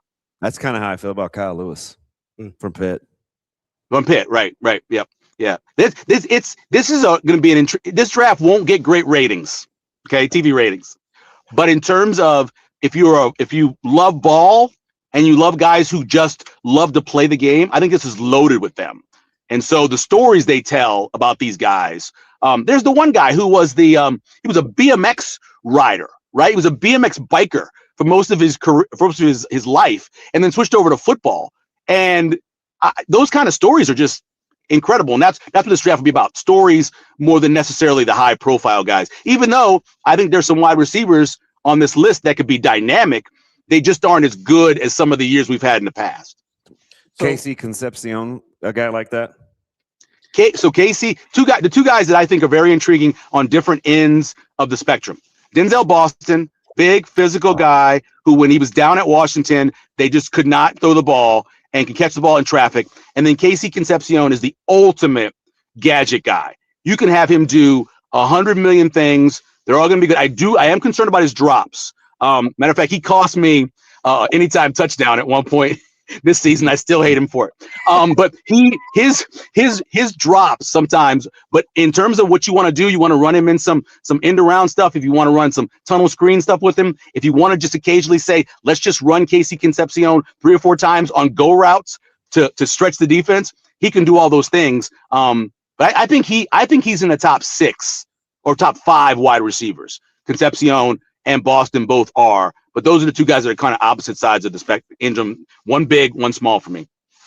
So we're on receivers here for a second. Two guys that I really like, Mekhi Lemon and Zachariah Branch. You mentioned Branch is a stud. Not traditional number one receivers, but does that matter as much as it used to? I mean, we saw guys like Cooper Kupp and Puka Nacua and very untraditional number one type guys just dominate for stretches over the last handful of years in the league. I mean, you don't have to go back to the New England guys and everything that they did with as smaller kind of slot receivers that were number one options, even if they weren't number one receivers. Does that, or should it matter as much as it used to not be a traditional number one? Because I look at Lemon and Branch and I'm like, I'll take those guys all day. Yeah, between Puka and Cooper Kupp, they may have caught 1,000 passes in college. Because I will say they may not be the traditional number one coming out, but man, they ran every single route. They caught every ball down the field. There were times where Puka got injured at BYU where, again, they couldn't function as an offense until he came back, and all of a sudden they were much better. So that's the difference, I think, a little bit of that. So Branch is intriguing as hell. You were asking earlier, Ravi, about can some of these guys do something for themselves in the combine? Branch needs to come out there and run some, and they're going to run some of those deep routes where he finds the ball, tracks the ball, and catches it, because it's not on tape. He hasn't had those plays. And so he's got to do that. We know what he is in terms of being sudden. We know how good he is when you get the ball to him out on a quick smoke or an inside route or something where he can make a guy miss. But he hasn't necessarily had those down the field plays. So he's got to get those. If I was Mekhi Lemon, I would somehow hire somebody to scrub all the video from the Nebraska game and just scrub all that off the internet. And then everything else I have looks really good. Contesting catcher in the end zone, get off. I get off of man-to-man coverage. I can do whatever. I take big hits. But that one game against Nebraska is the one game where you're like, right, because of that. He's still mad Sierra Wright isn't getting looks. Your point is well taken. I'm with you. I'm with you. One outlier for a guy as good as Mekhi Lemon's track record. Shouldn't that say more about the guy covering him than it does Mekhi Lemon? hey, man, I was with you. I thought for sure he was going to get invited to the combine, especially since he went to both All-Star games. I mean, what else do you have to do? You go to both All-Star games, you prove yourself. They start you in the Senior Bowl. He played as many snaps as anybody on that boundary corner, and I don't, for whatever reason, I don't know. I have no idea why he didn't get invited. That was one of those where if oh my God, what's his name? We used to have him on who helped put together the combine. But that's one where we would have called him and asked him why. Why is Sierra Wright not there? I'm with you. It doesn't make any sense to me at all. Who's QB2? Oh man, I'm assuming it's going to be Ty Simpson, and that's a huge mistake by anybody. I mean, you're talking about a guy with 15 starts. It's been proven you can't have 15 starts. Do you know he had over 1,000 days between throwing a pass in a game in high school and throwing a pass in a game at Alabama? Yeah. He just didn't get a lot of experience, and it's not enough starts in my opinion. And so I think Cole Payton's going to get pushed up because of this. I mean, obviously the what he did at All-Star games and the way he threw the ball in the practices and the potential of him, but another guy with only 12 or 13 starts, right? So another guy who hasn't, I know he played a lot of Taysom Hill role, but in terms of the quarterback. And so I don't know, this is not me being a homer at all because I'm not an LSU fan, but I think Nussmeier, when he's healthy, looks like a first-round pick. Now, he had that core injury last year, which, as you know, Damon, a lot of guys you played with had it. Plan to play quarterback with that injury. I don't even know how he tried to do it. They eventually shut him down. I think he can be potentially a good quarterback. He's got so much bad tape because of the injury. I think that hurts him. But I think he's going to, if he throws, I don't even know if he throws at the combine, I think he'll show people, because when he threw during the week of the All-Star game, he looked great.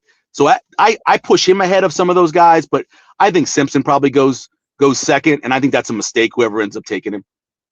I know, Severe, you got to get out of here. We appreciate the time, as always. Tell Marty we say hi. When are we going to save our Caleb He's right next to me. He's like, hey, Marty. He's right next to me. Save our Caleb Downs debate? What is our debate going to be? I love him. What's wrong? What are we debating about? I think you're going to be in trouble if you take a guy that plays like that in the top 5. He's well, I don't.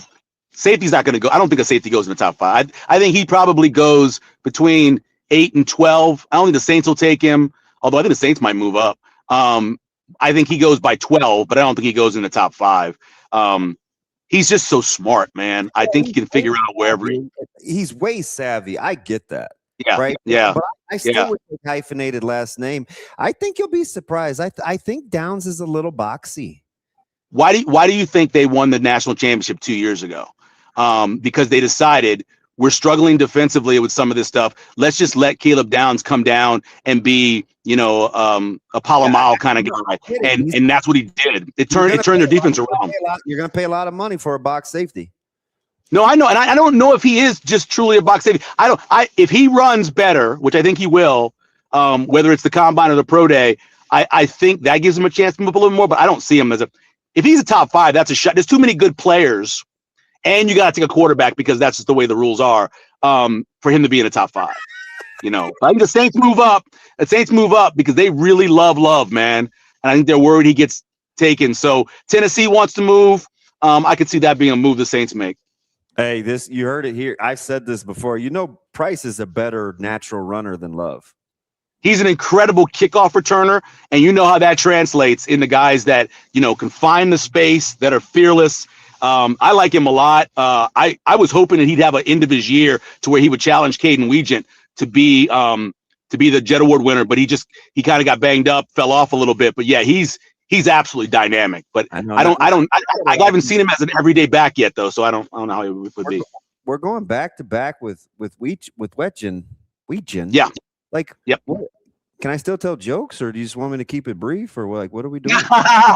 You can tell jokes. That's fine. There was no choice, right? I mean, the guy set all these records. He's the only guy to be getting touchdowns. He's so dynamic. Even the Nebraska game. Remember when he had that one return? And you're like, oh, he's gone. And they got him to the sideline. There's no choice, man. You had to pick him. He was pretty much unanimous. I know. He was unanimous. Yeah. All right. I'll see you soon. I'm still waiting for Peter to come back to town. That's all I'm saying. I continually work on it. Matter of fact, ran into somebody who played with him and said, hey, can you please hook us up? Because we'd like to bring him back to be a Legacy Award winner. So Keep your fingers crossed. Always. If you bring him back, you'll be one of my faves forever, Michael. All right. I'm trying to get it done. See you soon. All right. See you guys. That's Michael Severe, the director of the Jet Foundation. Yeah, Love we're talking to Michael. April 2nd this year. Yeah. Are we going to New do the location, thing where I right? stop and talk to you, and then you'll go? We'll make fun of people, and then I'll go to work. Yeah. Hey, by the way, so if the Raiders do trade and they don't go for the quarterback, is the quarterback pile going to be good next year? So because they're going to suck again next year. It most certainly will be better than this year. It's hard to be worse, honestly. Like It's hard to be worse? Hard to Yeah, I be mean, worse you get than this Dante class. Moore. Like it'll be better. Yeah. Okay. Legitimately, it's hard to be worse than this class. This is about as bad as the Kenny Pickett class, basically. Yeah. And I mean, this Mendoza's better than Pickett, I think, but like that's after that, it is bleak. Yeah, I like Downs. Like, so I don't want to. This isn't a Darren Peterson thing. No, but he's currently. But it is. That's too high. Yeah. For what he does, it's just too high. At least the mock that I know that you're not a huge Kuiper fan, but that's the one that I've got up right now. That's a very Jets move to take him. 100% it is. Like, that's why I don't think it's a crazy, like, that's a very Jetsy move to take either him or I would bet they take either him or Arvell Reese at 2. Yeah, Reese is tough. It's a tough comp. It is a really tough comp. I've been victim to some of those guys in a very similar style that are off ball like that. You know, like the Steelers have drafted, and you know they were trying to play Shazier with. They drafted him about 4 or 5 years ago, and I'm thinking, is lighter, quicker guy off ball. It's just not gonna translate. I mean, he was sweet in college, but just didn't thump quite enough. But a guy I do like, almost opposite of my thought process, but a similar style, is go watch Kyle Lewis from Pitt. Okay. Active son of a gun, downhill, really good striker. Yeah. And I agree. Like those guys from Pitt, you typically maximized. Do well. Yeah, you typically do well. Let's take a quick break here. We'll get to Brian Edwards coming up here in a few minutes. That's DB. I'm Ravi Lou. Let's Hurrdat Sports Live.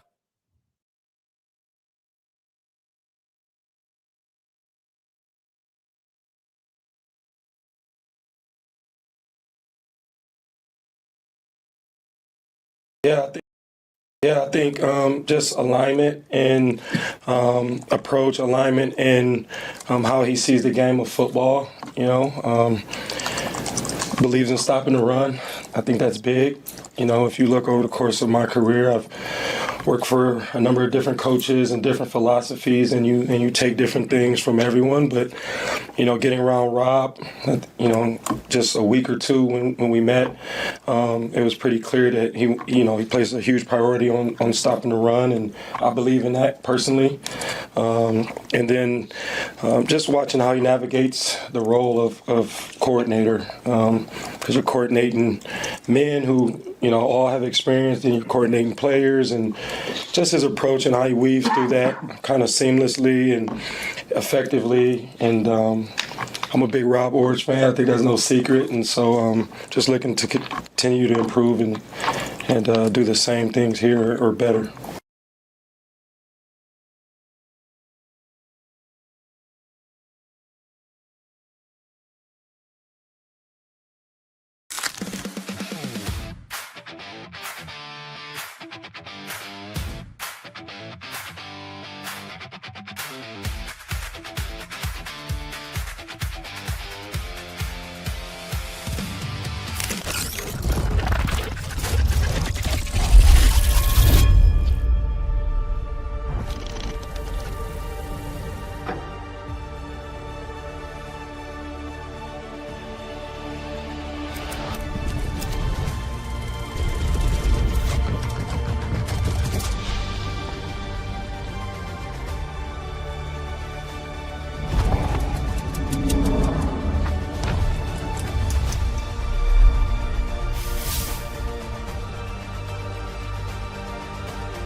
I'd say just confidence is one thing going in. Not being a starter last year, obviously that's something new I got to develop. But the confidence I have in my teammates to make plays behind me too is unbelievable. I know every time a ball gets hit, there's a chance it's going to be made no matter how hard. So knowing that is really good. I added a little bit of weight, but no, definitely pitches. Last year I was heavy on the fastballs with a curveball too. Developed a changeup, a cutter, kind of like a hybrid curveball slider I throw too, and just any count as long as I can land it. Just got those 4 pitches I can throw at any time.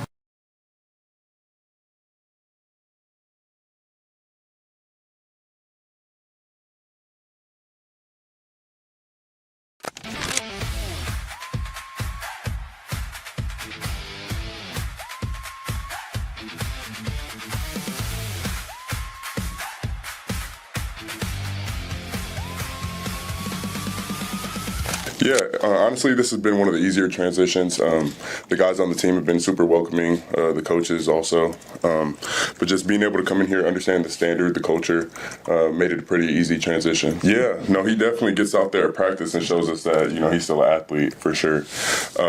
But yeah, being able to be coached from a guy that was at a school like Michigan, played in the league, it definitely helps a lot because you know that he knows what it takes. So yeah, being able to take any little gem that I have from him is really good.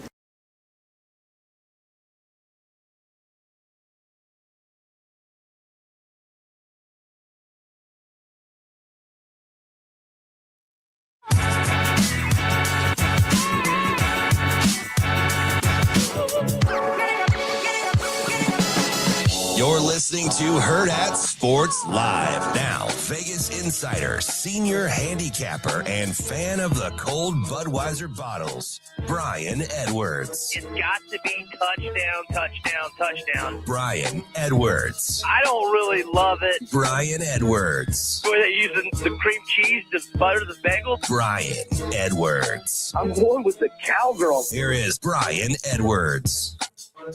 Welcome back, Hurrdat Sports Live. That's DB. I'm Ravi Lula. We are joined now by Brian Edwards from Major Wager, our Vegas insider. What's up, B? How we doing? Good morning, gentlemen. I like the new facility you're in. Yeah, you like the new digs? Yeah, I'm in a different facility myself. I've got my carpets being taken out and hardwood floors going in. Golly, man, the pick's that good, huh? Well, the landlord's paying for it, actually. They're like, hey, I got a proposition for you. Like, oh, all right, on your dime. That's always the best business deals to do, right?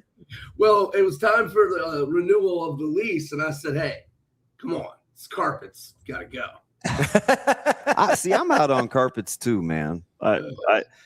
He's playing college ball now, but I had a guy that was dead set on carpets, and so he kind of won out. But now that he makes more money than me now, probably. So we're getting rid of the carpets too, man. I'm team hardwood floors. Let's go.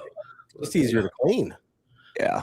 You don't have any pets either, do you, B? Not anymore. My beloved dog, Arlene Spurrier Edwards, passed away. I'm literally looking for. Wait. Who? What was your dog's name again? Arlene. It's a female. I always said if I got a male dog, I would name it Spurrier, but I got a female, so I didn't name the middle name Spurrier Edwards. Arlene Spurrier Edwards. Okay, so you're like, here, Arlene. Arlene. Something like that. Well, was there something you called her for short? Was there like a nickname? Just Arlene. That doesn't seem like it would register with dogs. No, you need one of those names. They'll know their name. They're smart. Arlene. I just think it's harder to say. Like usually, I like having a little shorter name. I could be like, "Hey, let's go." Wow, the more you know, B. Arlene, what a dream! What a dream! But I'm actively looking for a new dog. I really have been for months. But and I can have one, but I haven't found one yet. I was like Team Rescue, Snafu. I was on all of those. Yeah, I want to save one. That's not what I did with her. So this guy right here is like the dog whisperer. That's all. How many?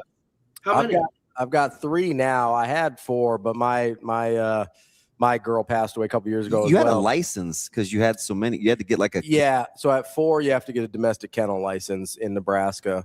Really? Yeah. So I have 3 is the normal residential number. So I've got 3 now, and then I've also got a cat. But I got 3 big ones. It's German Shepherd mix. He's the littlest one. He's like 70 pounds. Then I've got a Cane Corso mix. He's about 110. And then I've got a big lab mix. He's about 90. You can't walk all three at the same time, can you? Oh, God, no. No, not I didn't think so. That, especially the size. Can you walk two of them at one time? That's the barometer. I have 3 dogs who total about 16, 59 pounds, and I can't walk all 3 of them. So what's that say about me? It's the cords, kid. Hey, they're feisty. I'm good. I thought you were going to say something slick. I was like, hey, B, we're supposed to be boys. I can walk 2 of them at a time because one of them does pull a little, so I can't walk him with anybody. But the other 2. Can I pick that dog? Hey, let me ask you something before we get to the picks because it's Florida related. Yeah, and I know you didn't see him a ton because he was hurt, but can Caleb Banks play dead? Like, is he good? Yeah, just like you just said, he only played against FSU in the first half against LSU. He was playing really, really good late when 24 when we had the wins over LSU and Ole Miss. Those were the 2 games that he got big time on the NFL scouts' radars because he dominated those games and was all over. Was Dart and who was LSU's quarterback 2 years? Oh, Nussmeier. He was all over those guys in those 2 games, and that's when he really shined. And then he's got all the measurables that are gonna, make them, like him at the combine and all that stuff. He's got great. He said he was the best D lineman there, and he could play anything from a shade to a 9. But hey, I don't have faith in him staying healthy, so I'm not. I wouldn't be like clamoring to make him a first-round pick because he wasn't healthy much that first year when he was at Florida. So, and then last year not healthy at all. So, I think he's a risk as a first-round pick, but he's got talent if he can stay healthy for sure. B, let's take a look at the college basketball slate on Saturday. There's some pretty good ones coming up. It's an interesting weekend. I know we don't have official lines out yet, but one that I'm looking at and right in your backyard, not just pandering to you as a Florida guy, but Arkansas at Florida is fascinating. Yeah, Arkansas is playing fantastic. I think they're the second best team in the SEC. I like them ahead of Tennessee, ahead of Vandy, certainly ahead of Auburn. I like them better than Bama as well. Although Bama played really good without Phylon last night. We can talk about Bama, Tennessee after this. But Arkansas is playing great. But Florida is now, we're one of the worst three-point shooting teams in the country. But on Saturday when I was in Oxford, we had our best single-game three-point shooting. We went 11 of 22, 50%. Last night, 8 of 18, 44%. So, I thought we were a top 3 to 5 team in the country, even when we were shooting horrible from 3. Now that we're shooting it from 3, I don't know that outside of Michigan and Arizona, you're going to have a hard time beating Florida. So I made the line 11.5, and Ken Palm has it 8. I think it's going to be a lot closer to 11.5. But if it's single digits, or I'm probably just going to be betting the Gators blind right now. They are, and by the way, if it's single digits, Florida's 8-0 against the spread in their last 8 as a single-digit favorite, and Florida is 13-1 straight up, 11-3 against the spread. Their last 14, and 11 of those wins have been by 14 or more. So at home, if it's 12 or fewer, I'm probably going to be on Florida. Hopefully, it'll be around Ken Palm's number of 8, and I'll probably be. Let's see, what did it have the final score? I'll probably be interested in the team total over as well. I got that last night, although barely. It's got the final being 87-79. I would probably take Florida's team total over 87. But the main play would be Florida as a single-digit favorite to Arkansas. Yeah, this one seems big for Kentucky, and I get it. They're top 30 in Ken Palm. I think they're top 30 in net rankings, so maybe not. But they're working their way backwards, at least in my opinion, on the seed lines. Yeah. And I pay close attention to them because I'm always looking at potential second-round opponents for Nebraska because that's what we do here is we just assume that Nebraska is going to win an NCAA tournament game. They're 5-8 in quad 1 games. Who knows who they could lose to? They've got Vandy, who is now all of a sudden got more questions than answers to. What do you think there? So I made Kentucky 2.5. I'm kind of, I know Vandy has Duke Miles back, but I'm starting to downgrade Vandy a little in my mind. So they jump out of that 20-point lead last night, and I tweeted out, I'm taking Georgia plus 17.5 live right now. Georgia came all the way back. Blue Cane made a 3 to tie it. And now Vandy did pull away and win by 8, which was a spread cover for Vandy backers later in the day. But yesterday morning, Vandy was 8.5, 9, even 9.5 at some books. So it was actually a winner for me, not only in the live bet, but I had Georgia plus 9 from yesterday morning. But anyhow, I made Kentucky 2.5.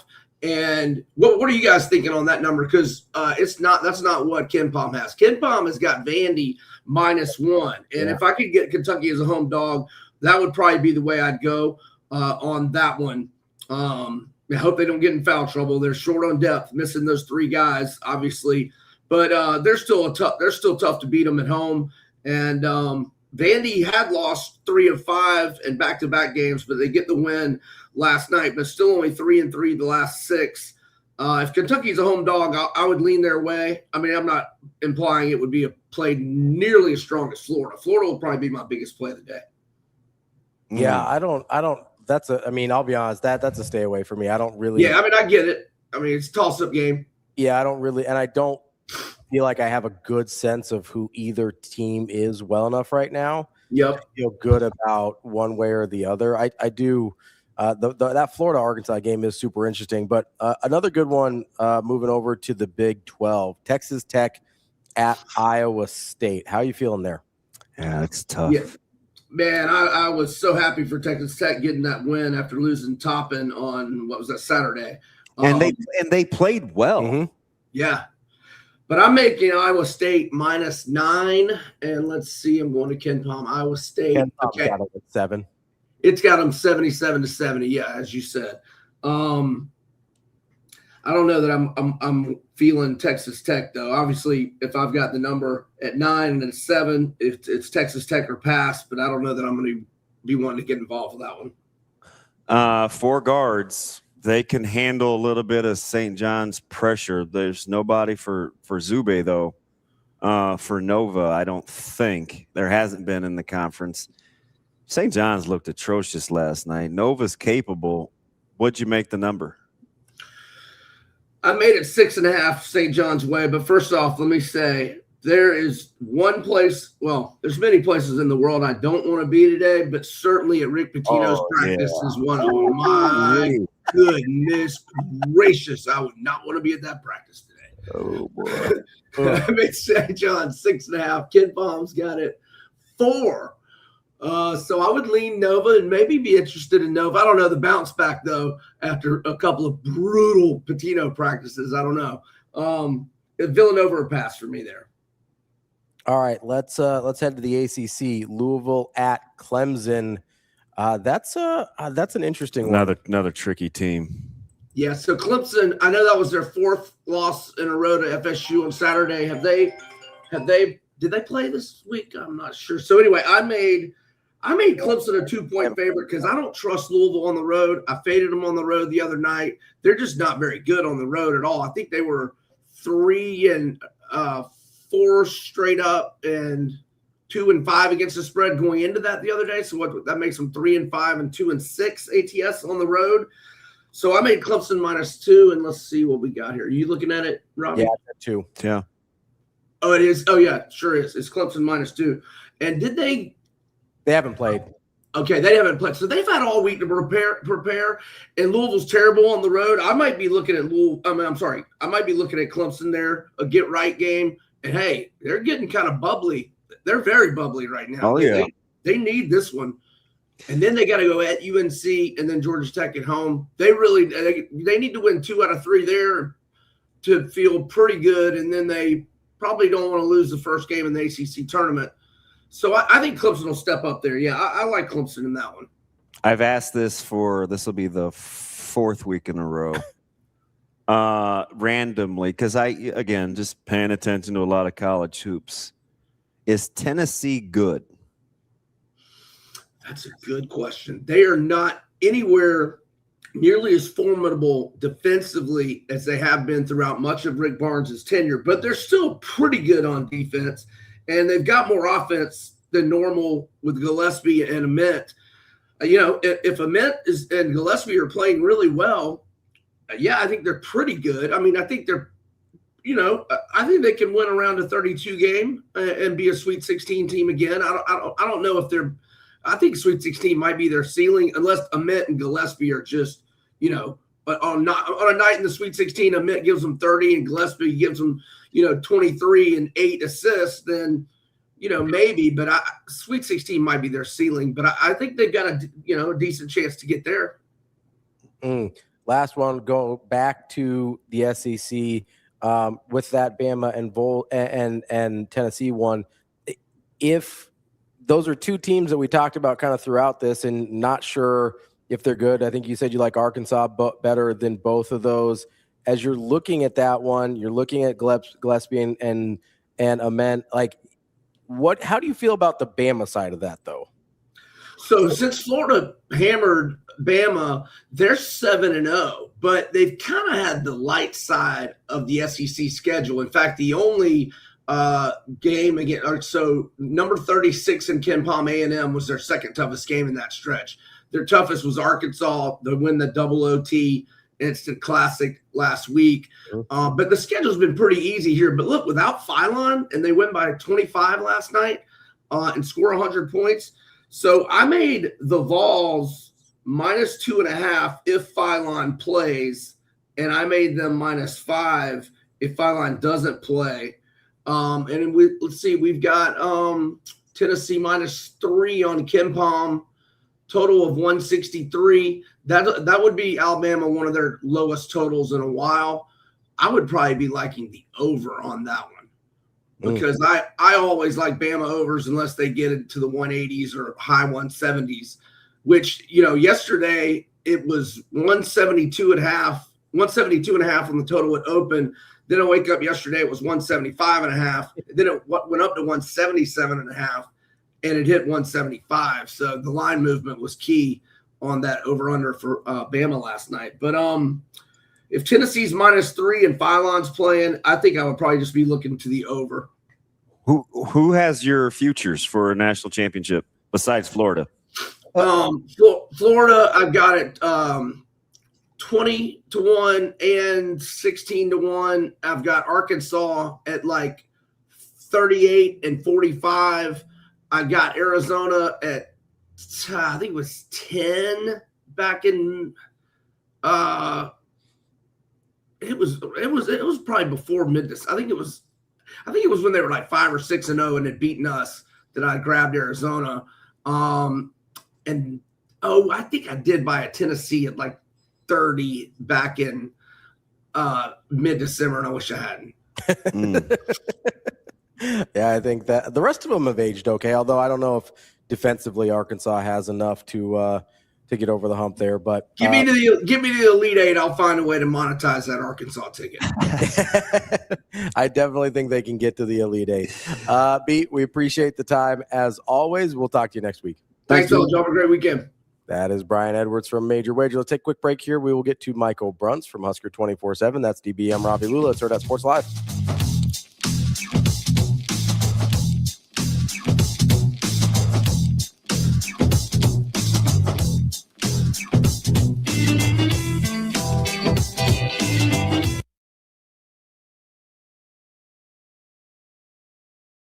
Yeah, well, Blackwoods isn't going anywhere. He's had a couple of really good starts on Sunday, so we'll keep the same rotation and have Cooper available out of the pen. And I thought he looked great. Fastball had some finish to it. He's throwing 2 breaking balls in there, mixing in the changeup. So he looked great out of the pen. I think the fastball is going to play up a little bit there. And I'm not saying that's going to be his role moving forward, but I think you could see a potential for him to slide into maybe the day after Blackwoods. Maybe he throws Tuesday. But we'll have him available out of the pen to help us win on the weekend.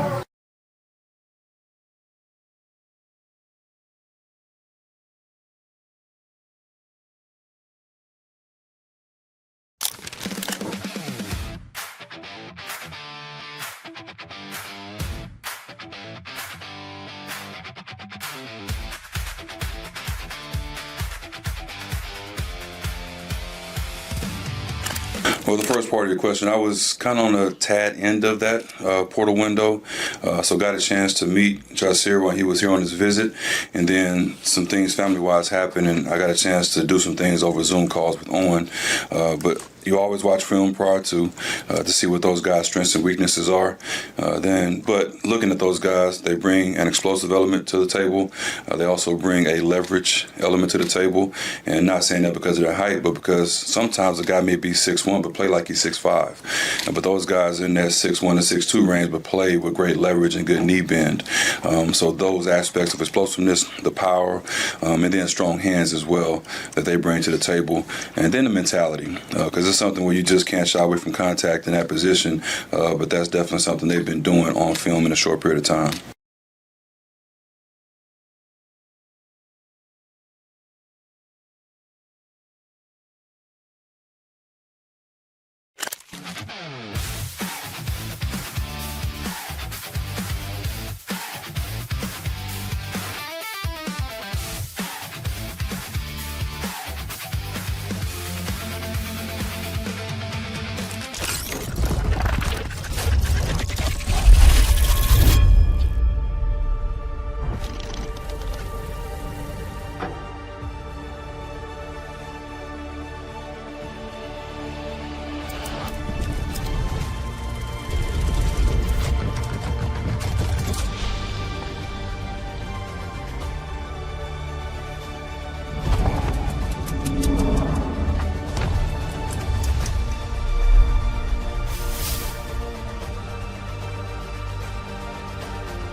No doubt. It was very, very fast. And something, to be completely honest with you, 3 years ago wasn't even close to on my radar.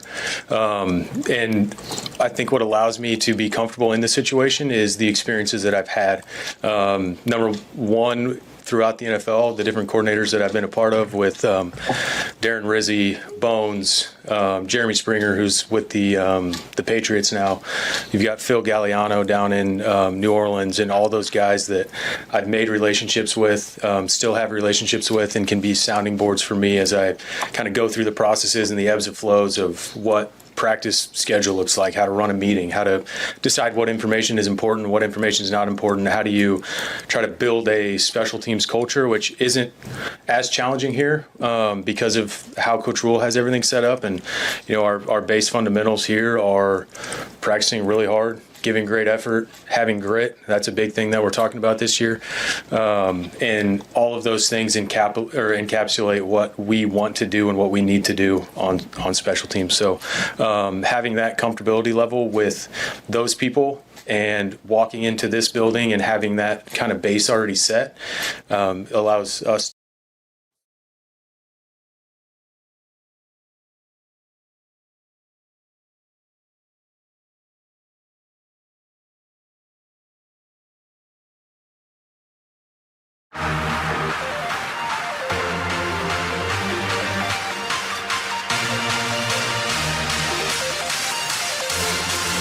Welcome to Hurrdat Sports Live. Rule hired you guys obviously to keep the same system in place. Do you see any windows to add your own influence on anything? I guess what's your mindset with Yeah, there'll be a lot of our influence on it. I think, you know, what was really good about last year was the fundamentals and how fundamentals of special teams can translate to other areas of the field. So when you come into special teams period, it's not a complete one-off. I do think schematically there's a lot of room for us to grow. And that's where Nick and I think will be really good and can be creative and create some different things because of that. Hopefully this is the only time we ask you about him, but Jack Wills, you brought in a long snapper. Yeah. Welcome back, Hurrdat Sports Live, presented by Next Gen Male Medical. That's DB. I'm Ravi Lula here at Hurrdat Sports HQ.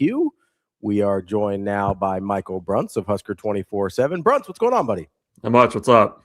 Hi, Mike. Does our room have a new studio smell? It smells like hot lights. It's burning flesh. Yes. It no longer smells like bacon when we get to the end of the show, which is I kind of missed that, which though. was kind of a standard over at the restaurant. Hopefully, you were eating bacon. No, Somebody was cooking something. It was almost never ready by the time we were leaving. So sometimes I would just loiter like an old lost puppy, and waiting for somebody to say, "Here, would you like some bacon?"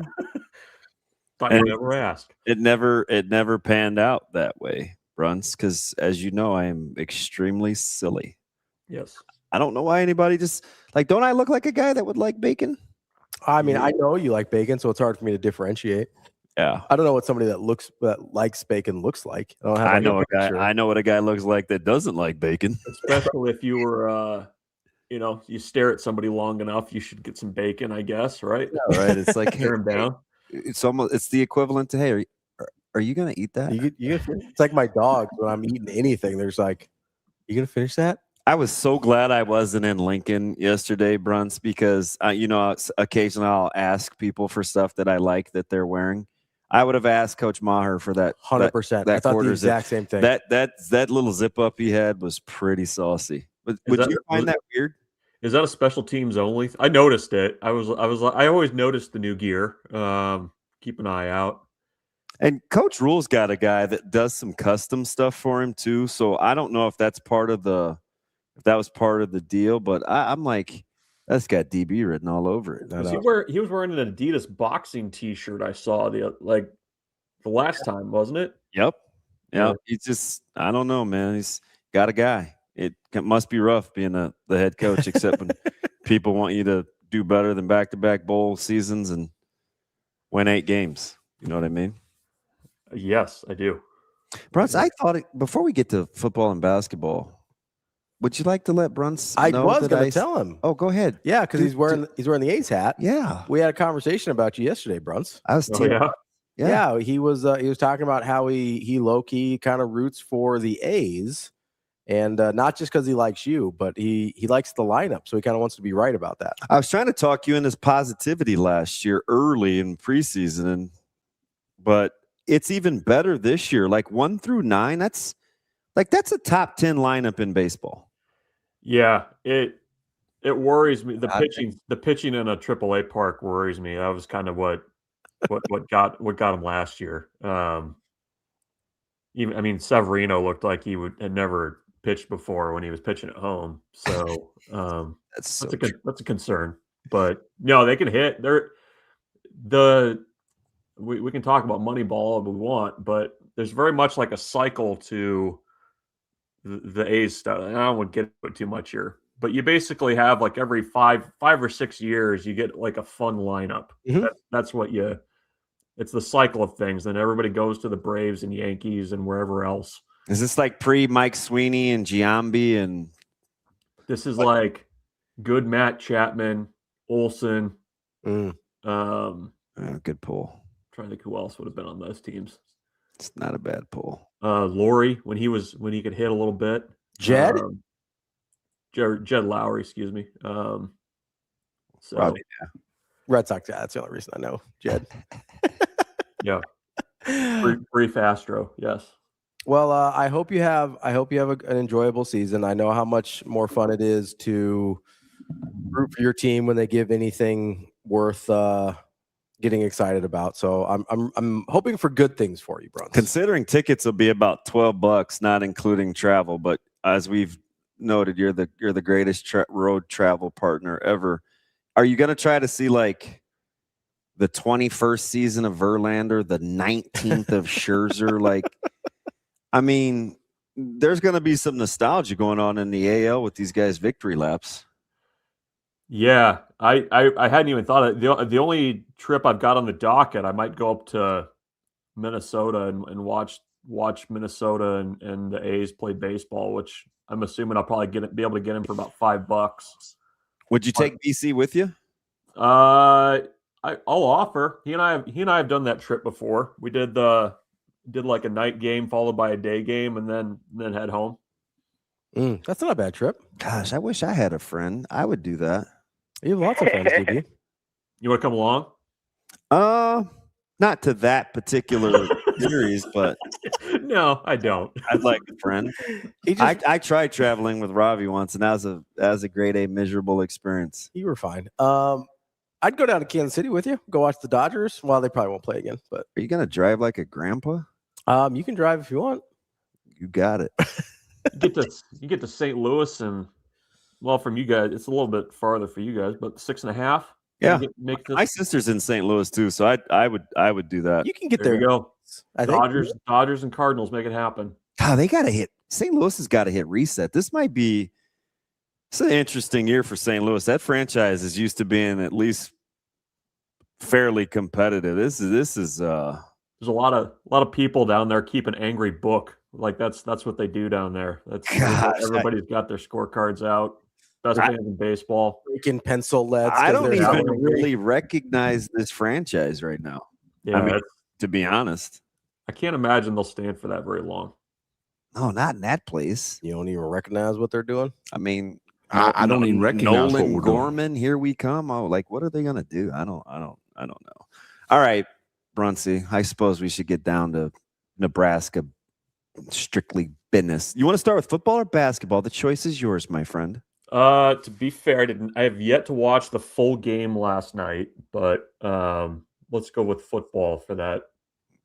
All right, like Michael Jackson, you are not alone in watching a full game. I'm sure Ravi didn't either. No, I got them both. Not in. to throw you under the bus. I got Nebraska in. I got Creighton in.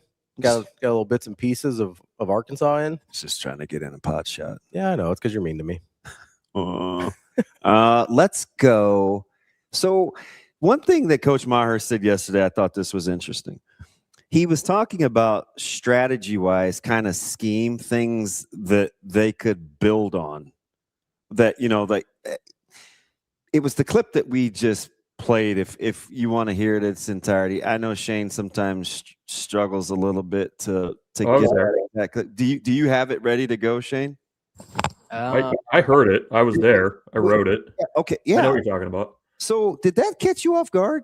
Is he supposed to be the young pup that doesn't, that wasn't groomed correctly, right? Like this job is too big for him. But did that surprise you that that's the direction he took it? No, not really. I mean, I thought it was. Here's what I thought was interesting, and a couple things. The benefits of having played for, what was it, 8 or 9 NFL teams. Mm-hmm. You meet a lot of folks in football that way. And he was talking about just, the Rolodex that he has, guys that will actually answer the phone for him and kind of the sounding boards that he has. Having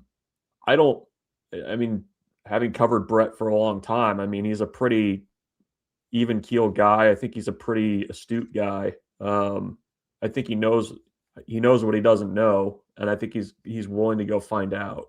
And when he's kind of talked about the schematic improvements that they feel like they can make, I mean, I think that's where you lean on guys, that have been doing it for a long time and say, look, what direction can we go with this? Where can we build on this? Because I mean that.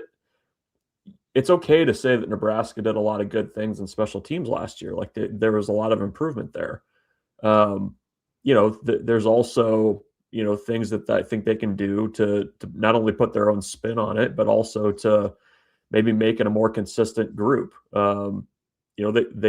were not that at all times at the end of the season. I think there's things they can maybe coach a little bit better that'll help them. The decision-making stuff, I think, is probably towards the top of it. And when you take it out, when you don't on kickoffs specifically. But, he said, after spring ball, we're going to go around, we're going to go see some people that I trust and that he's worked with before and kind of pick their brains. I mean, I think that's the way to go about it. When you're stepping into a job like that for the first time. So I'm kind of eager to see what that looks like. I've never met Nick Humphrey, but from the way that Brett Maher talked about it, they're very different personality-wise.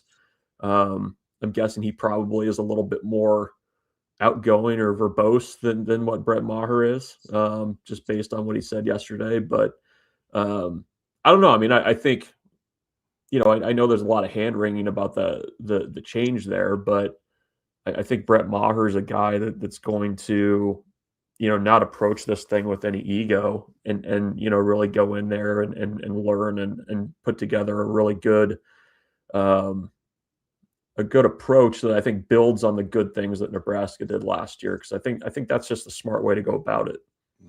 Bruntz, is special teams the hardest? Is it the hardest eval to take what it was in a vacuum in terms of quality versus what it was compared to what we had seen previously? Does that make sense? Like why? The why? Is that the area on the team that it's the hardest to do that with? I think it's a challenge. I mean, I think, even go back to last year when Nebraska, was able to block the punt and return that for a touchdown, or when they had, one of the long kickoff returns that they had. A lot of it's just recognizing the looks you're going to get and being able to kind of take advantage of that. And it felt to me like the way that guys would talk about it was like they knew going in that they would have some kind of advantage. They had found something that they could exploit. And there's a lot of moving pieces and there's a lot of coaches. I mean, there's a lot of people involved with coaching special teams. It's not just Brett Maher. It's not just, Mike Eckler. There's different coaches coaching returners. There's different coaches on coverage, that kind of stuff. So there's a, kind of making sure that all that stuff is coordinated is very important. But also, I think your point is correct. I mean, it's difficult to say like there's just one thing that's wrong or there's just this little piece of it that's, not working. I mean, I do think you could say a couple of years ago, I mean, you could point to snapping being a pretty big issue. I mean, I think that was pretty clear and easy to see. But, I think when you're getting into kind of the fine-tooth comb stuff of how do you take that group to the next step or build on it, I mean, it is a very complex thing to kind of look at. And I don't think you'll really know much this spring about that. I mean, it's one of those things that you're going to have to wait till the fall. You're going to have to see it to see, what that actually kind of looks like. So, Bruntz, if you were talking about special teams, and I think there was kind of this clear line of demarcation in terms of how effective it was, right? Although it was much better in total a year ago than a year ago. When you're watching the special teams this year, and I think I asked this to BC, so in a similar vein, are you more interested in when Nebraska's kicking or Nebraska's receiving kicks in terms of where you see special teams from an eval standpoint? Yeah, I think I'm probably more interested when Nebraska's receiving. Like I said, I mean, I think sometimes the decision making, and this isn't just this past year, but in previous years too, it felt like there was not a. It felt like in the second that a guy's deciding whether to bring the ball out or not, there's not like there was like that just little pinch of question about whether you should bring it out or not. I think that's cost Nebraska in the past. The field position certainly is, at times a struggle because of that. I'm curious to see, just who's going to be doing it because, Kenneth Williams was the guy towards the end of the season. Ja'Cory Barney was in there as well, but it feels like there's guys on Nebraska's roster right now that could also factor in as returners, in the kick return game, especially, given who's there. So I think that's why I'm intrigued by it. I think, they do need to be a little bit better coverage wise. I think that's one area where you can, improve, especially on kickoffs. But, I am more interested in the return game. Just, I think that's kind of a natural thing anyways, but I think given the turnover that they've had, I'm eager to see if they do anything differently there. Bruntz, want to move on to the other guys we heard from yesterday in Manning and Corey Brown. If you had a chance to let's say, have 30 minutes with either of those two guys, one or the other, and they would be 100% honest with every question you ask, which would you be more interested in talking to? Probably Corey Brown.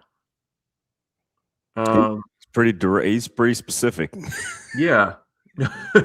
I mean, even yesterday, and I mean, he didn't have like the truth serum IV hooked up, but I mean, you could tell there was, they got some work to do. I think that's probably my takeaway from what was said, and maybe not even said, out loud. I mean, I think there's some work to do there. You've got some interesting guys at that spot, some guys that have played a lot, but what he said about Riley Van Poppel, I think was, I don't think came as a surprise, as a guy that, there's still a lot of growing to do in spite of how much football he's played to this point in his career.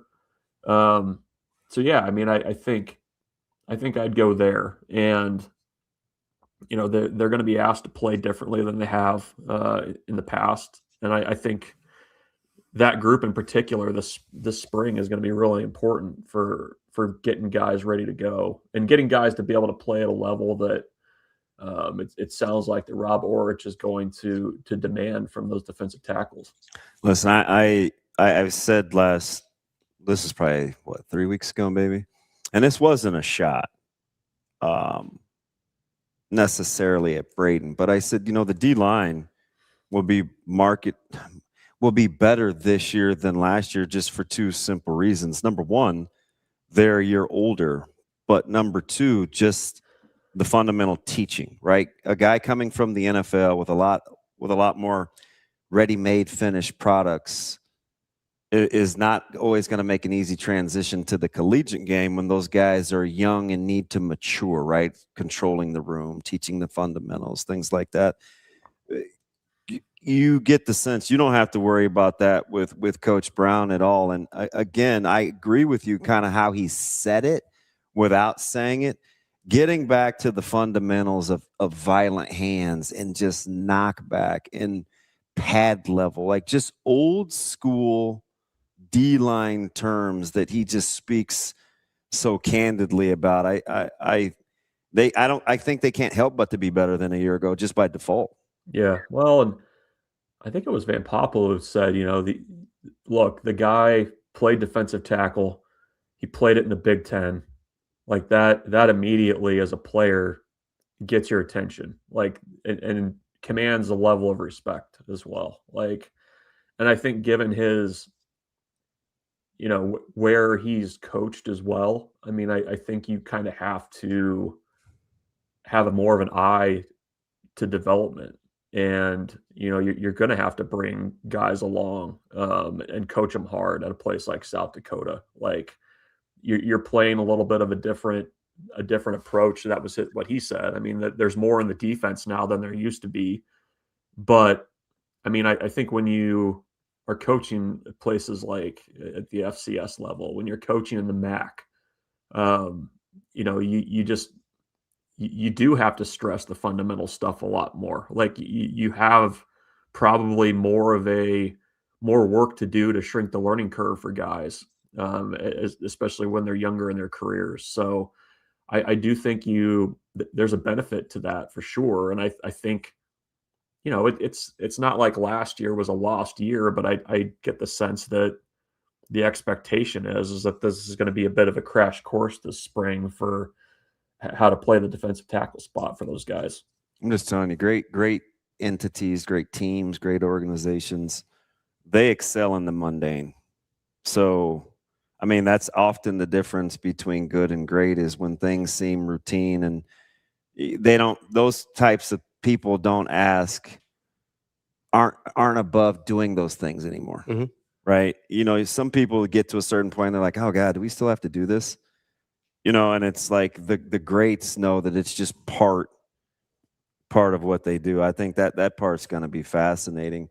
And I was nerding out last year, Bruntz. I was just telling this ridiculous story about kind of when I fell in love with Van Poppel as a person. and it was after a game, and this will make sense to you guys, and Bruntz, you can take it after this, but he, I was talking to him about defensive line play and kind of how he felt, and he's very smart.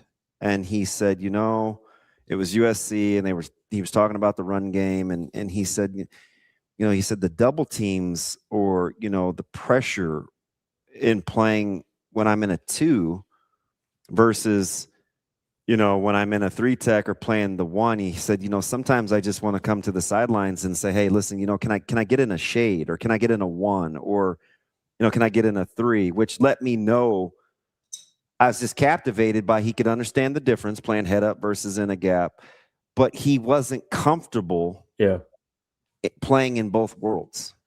Right. And it didn't dawn on me at the time. I just was nerding out that we were having like this high level kind of football talk about feeling how and where a double team comes from and now that I look back at it, I'm like, he's going to be markedly better just by zeroing in alone, right? Just base fundamentals as opposed. I mean, do you think he's the only one? No.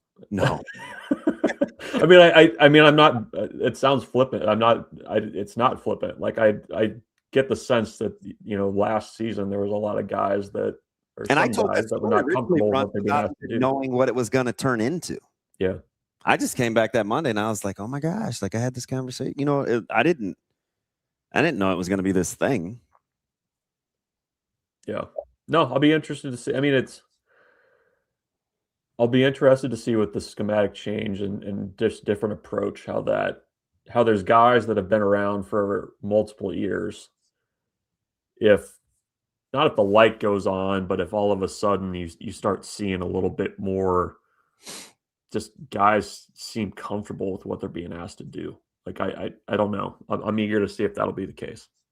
Bruntz, what did you make of, I think it was Roy Manning talking about the edges and the kind of the body profiles that they were looking for. He got really specific between, the 6'2" to 6'5" and the 240 to the 275. Like, when you're hearing him walk through that level of specificity with body types and then looking at the Nebraska roster and kind of who might fit into some of those, like, how do you feel Nebraska stacks up, at least from a physical profile standpoint, to what it sounds like Coach Manning is looking for?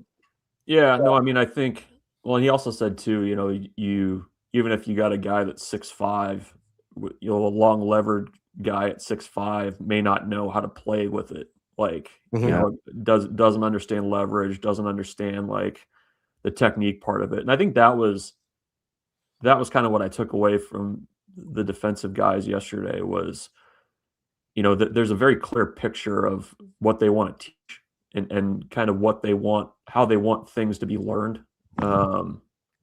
And I don't know if part of that is, they understand, very clearly what Rob Orich wants in his defense. I think that's part of it. I think part of it also is just, understanding the you got to teach the fundamental part. They very much want this particular picture, and they know how to get there. So I don't know. I mean, that was kind of my takeaway yesterday was, okay, there's not a lot of wishy-washiness on which way they want to go with things and how they want things to look and go. And I think too, I'm sure with Manning, the ability to just be around and see guys move during bowl practices, there was probably a lot of advantage to being able to just kind of have a baseline of like what you're going to be working with and what guys need to work on.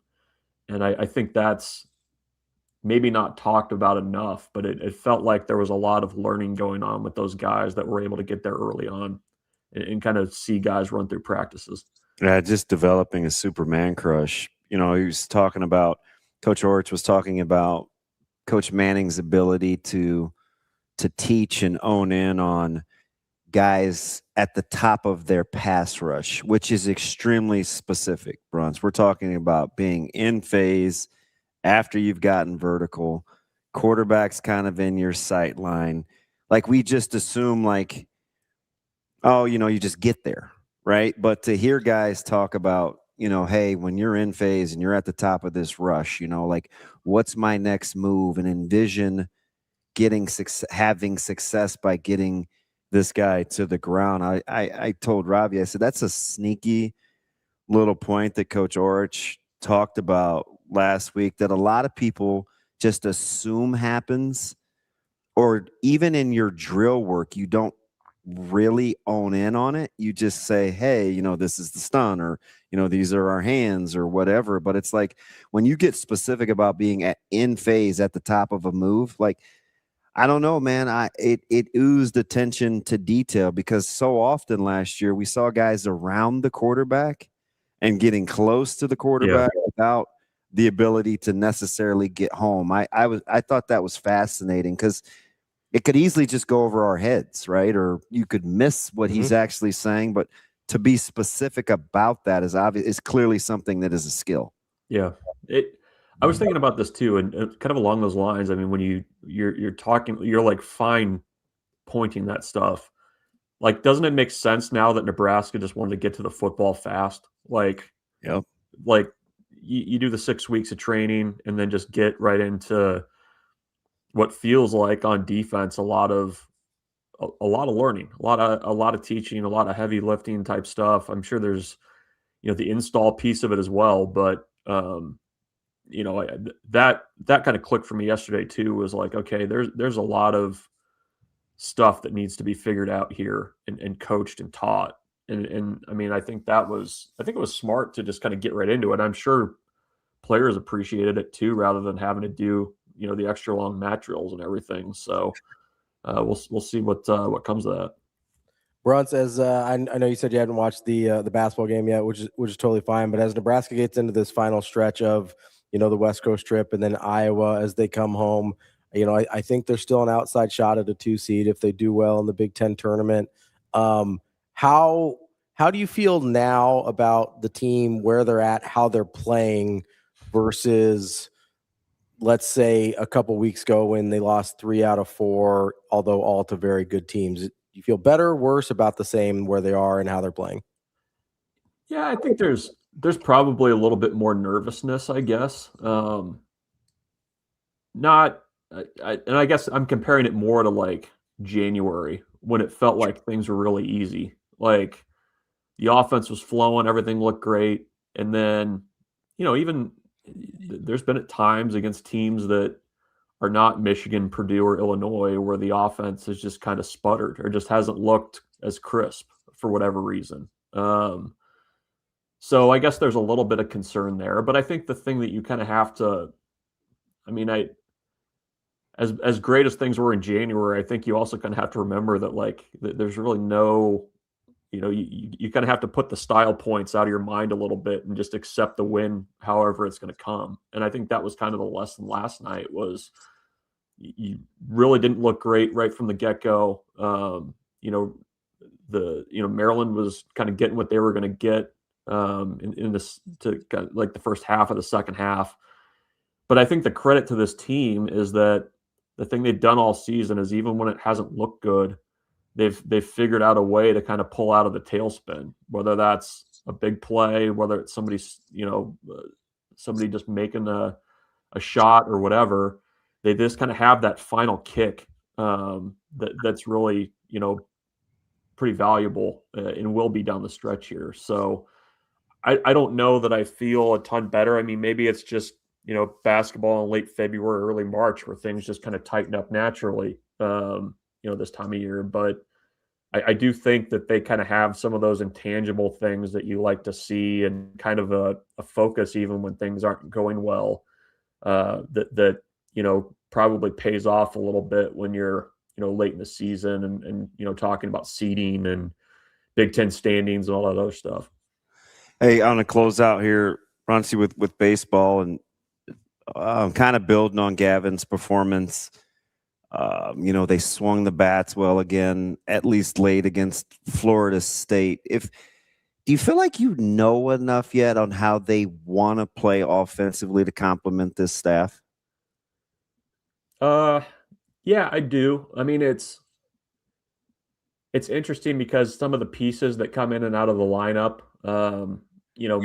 Mac Moyer at the top of the lineup, I think maybe changes how you play a little bit because I think he can run a little bit better than some of the other guys they've maybe had there.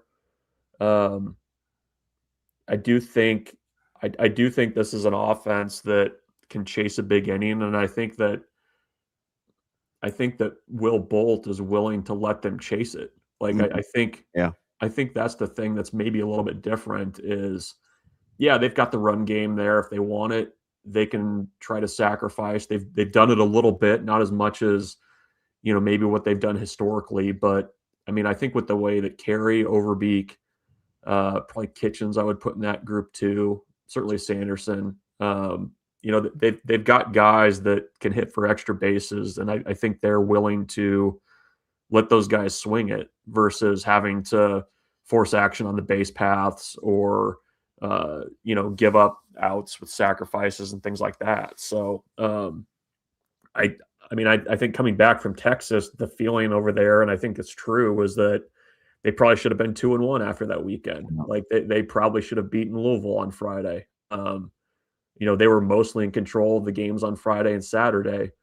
I think they do have to, one thing they have to figure out is you have to figure out who you can trust over a 3-game series out of that bullpen in certain roles. Like when you get into the 6th inning, who are you reliably handing that ball off to that's going to go in and get you outs, especially if there's guys on base, because that's been a little bit of an issue for them, is bringing in guys in tight situations. So, closer, we'll see when they get into a closing situation what that looks like. But I do think, for 2 weekends, I think they've played pretty good baseball right out of the gates. So I think that's a positive sign. And also, as you start turning the page with potential midweeks, Nebraska's got 4 pretty good frontline guys that they're going to be able to roll out there.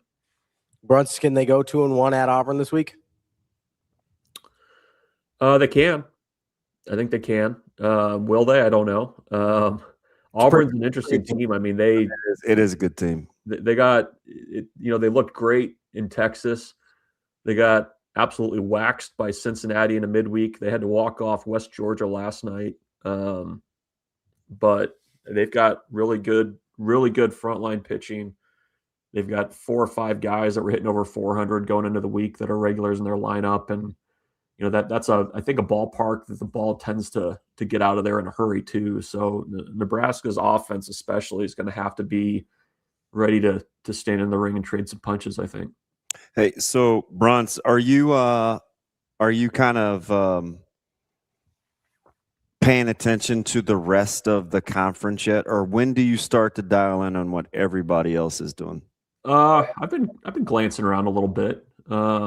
Michigan's better than I thought they would be. Are they though? I think it can be. They looked all right last weekend. Yeah. They I wouldn't have said that they were a top 5 team in the league going into it. Beyond that, I mean, it's still UCLA and everybody else. I think Nebraska, when the coaches pick their most people's number 1 in the country, UCLA. Well, especially after McNeese and LSU. But I do think at the start of the season, I would have been comfortable flipping Nebraska and having them probably 3rd. And I think that's probably where I'd put them now. I mean, I think Nebraska's got the ability to play with about anybody in the conference. So it's hard too. I mean, it's still early, and you start seeing some result. Purdue beats Oregon State. Michigan State had a great opening weekend against Louisville, and then maybe not so great against Texas. So it's still a little early, but I mean, I think the takeaway is that I think Nebraska is there was kind of like an ideal of where you hope they would be this season, and I think they can get to it. I mean, they're a veteran team that plays like a veteran team. That's a good sign. Michael Bruntz, Husker 24/7. Bruntz, appreciate the time as always. We'll talk to you next week. Yep, see you guys. Thanks, Bruntzy. Sounds so standard. Well, we'll talk to you next week. And thanks for your time, and we'll talk to you next week. What would you like me to say? Peace. Peace up. A-Town. Deuces. Holler at your boy. You should just be like, hey, deuces. Yes. All right. Next time we have Bruntz. That's how I'm going to sign off. Just be like, Bruntz. Deuces. Holler at your boy. We're out. Speaking of out, we're going to take a quick break here. We will be right back to wrap up the show. That's DB. I'm Ravi. Let's Hurrdat Sports Live.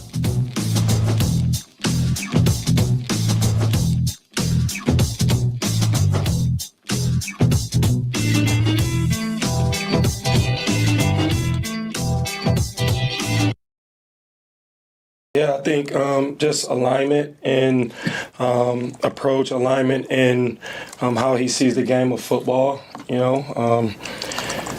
believes in stopping the run. I think that's big.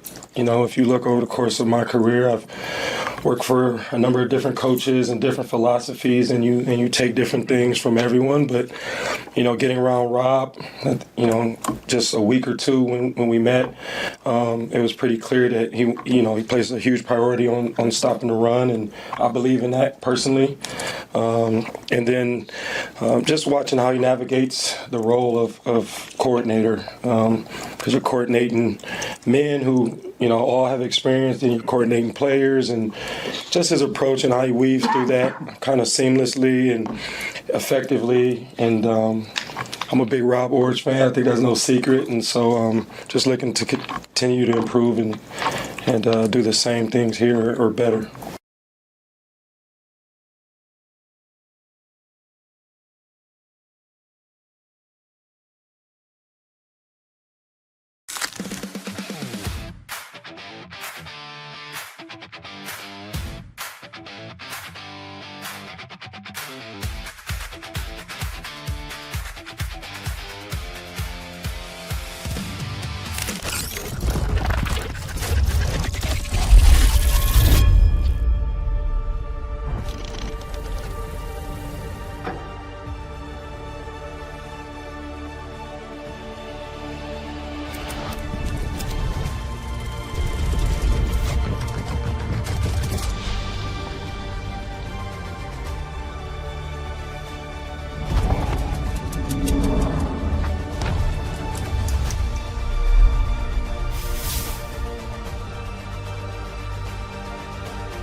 I'd say just confidence is one thing going in. Not being a starter last year, obviously that's something new I got to develop, but the confidence I have in my teammates to make plays behind me too is unbelievable. I know every time a ball gets hit, there's a chance it's going to be made no matter how hard, so knowing that is really good.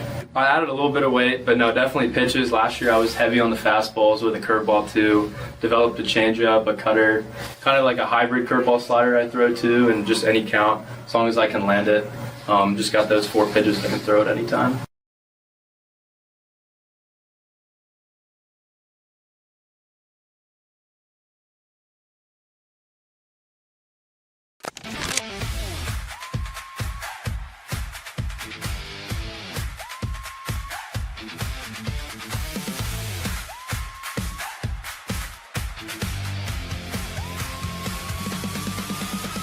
Yeah, honestly, this has been one of the easier transitions. The guys on the team have been super welcoming, the coaches also. But just being able to come in here, understand the standard, the culture, made it a pretty easy transition. Yeah, no, he definitely gets out there at practice and shows us that, he's still an athlete for sure. But yeah, being able to be coached from a guy that was at a school like Michigan, played in the league, it definitely helps a lot because you know that he knows what it takes. So yeah, being able to take any little gem that I have from him is really good.